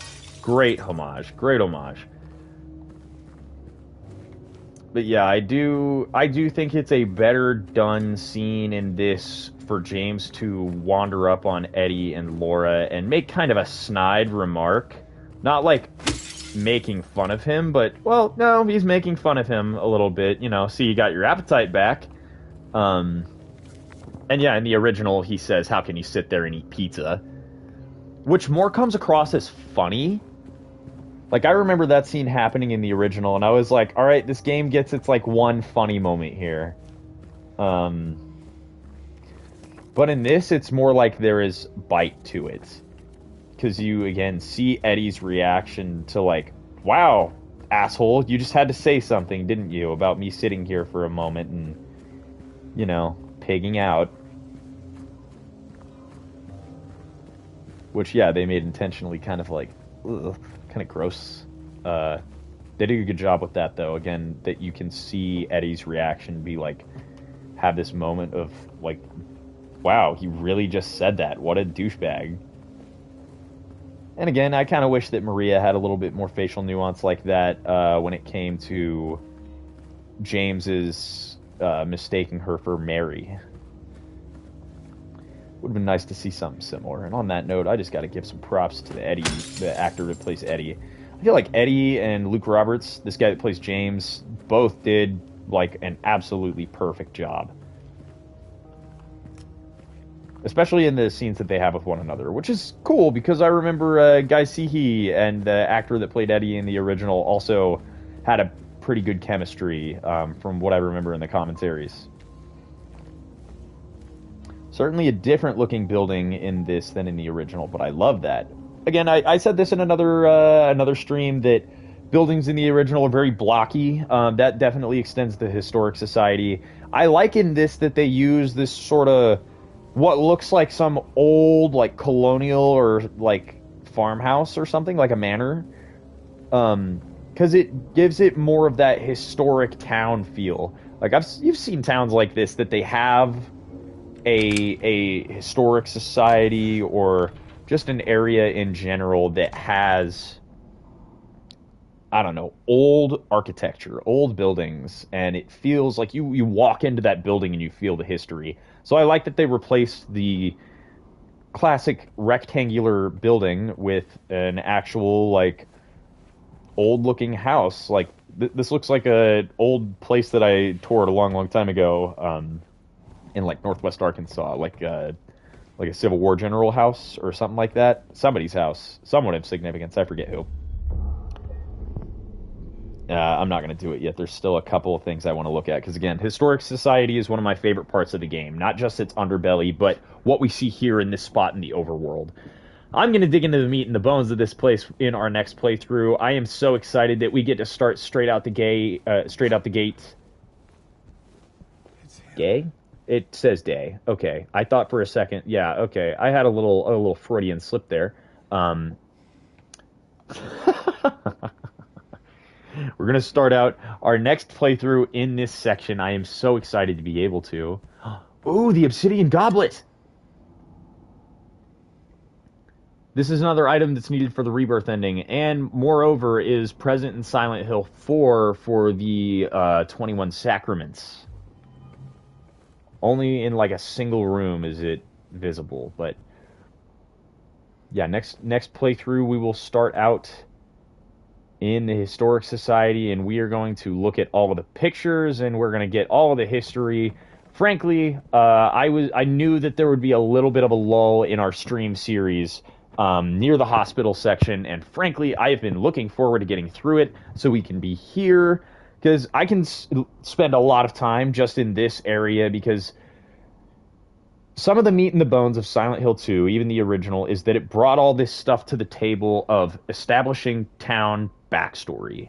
And yeah, there's this power that's in Silent Hill, seemingly sure, and the town feels like haunted and wrong, but why? And the Historic Society gives context to so much of it. It doesn't explain it, it gives context to it. And part of that is the picture I'm looking at right there, and frankly, I don't know if that's just a hallucination. I would assume it is, what with a lot of the I would assume this is a manifestation of James's subconscious, but on the off chance that it's not, I mean, like, again, every other image that is in the Historic Society builds on the history of the town and the darkness behind it all. So, yeah, Brookhaven is a great area. I really like the way they did it in the original, or in the remake, but I prefer the original, I think, overall. Especially the puzzles. But this was an area that when I heard they were remaking this game, I said Historic Society, Toluca Prison, and Labyrinth. Those three spots I am so excited for because they were my favorites in the original. For all of the historic context they bring, just the obtuseness of the areas and how otherworldly and labyrinthine they feel is most prominent here. Oh gosh, I could have a gush session about just this section right here, but we are going to save all of that for our next stream, whenever that may be. Today, I knew today was going to be a little shaky because this is the section I knew was going to bridge us into this. And in the back of my mind, this entire stream, I've been looking forward to getting to here. In the past several days, I knew that I was going to have to get on and finish out the hospital section, but now that we're here, I feel like I've pushed past, not a slog, but a section that I just knew was going to bridge us into my favorite. So I'm very ready to delve into our next playthrough and get into the Historic Society. Because this is, like, there's a lot to analyze, sure, at Brookhaven Hospital and its context of the story, but this is the start of the juiciest, meatiest part of the game. This is where I think the most analysis will start to come to fruition. It felt like everything that we have just played has been leading up to this point. And once you make it to the Historic Society, things start becoming more apparent. Speaking of which, gotta remember why we're here. For our wife. Love you, Mary. Keeping you at heart. Alright. I've already had my tangent like twice over about this area without even exploring it, so I'm gonna go ahead and do the save, but seriously, if you thought the game was good until now, this is where it picks up. Like, even in the original, that's what I say is, man, I can't wait to get to the Historic Society. It's my favorite place. That holds true for the remake as well as the original. I am so excited to get into the next chunk of our stream. But until then, that's what we got here for today. Phasmophobia remake coming out soon. Or, Phasmophobia remake. Too many remakes. Phasmophobia is coming to consoles soon. I hope to give you guys a little bit of a taste of that, especially the VR port, once it is available. But otherwise, I don't know. If you're still looking for games to play, I still recommend playing the first Silent Hill, or even the original Silent Hill 2, or Silent Hill 3, if you have not tried them. Because seriously, they're so great, and we're in that final week leading up to Halloween, so get yourself some spooky games going. Let me know what you're playing in the comments. If you got Fatal Frame, Crow Country, Night in the Woods, whatever you're playing, throw it out there. I'm really curious to see what you guys have been playing this Halloween season. All right, you guys know I can talk forever, so I'll go ahead and call it right here. But again, thank you guys for watching if you watched up until this point in the video or up until this point in the series. And next time we'll delve into the Silent Hill Historic Society, which gives so much broad context and backstory for the town and its lore. Until next time, see ya, everybody.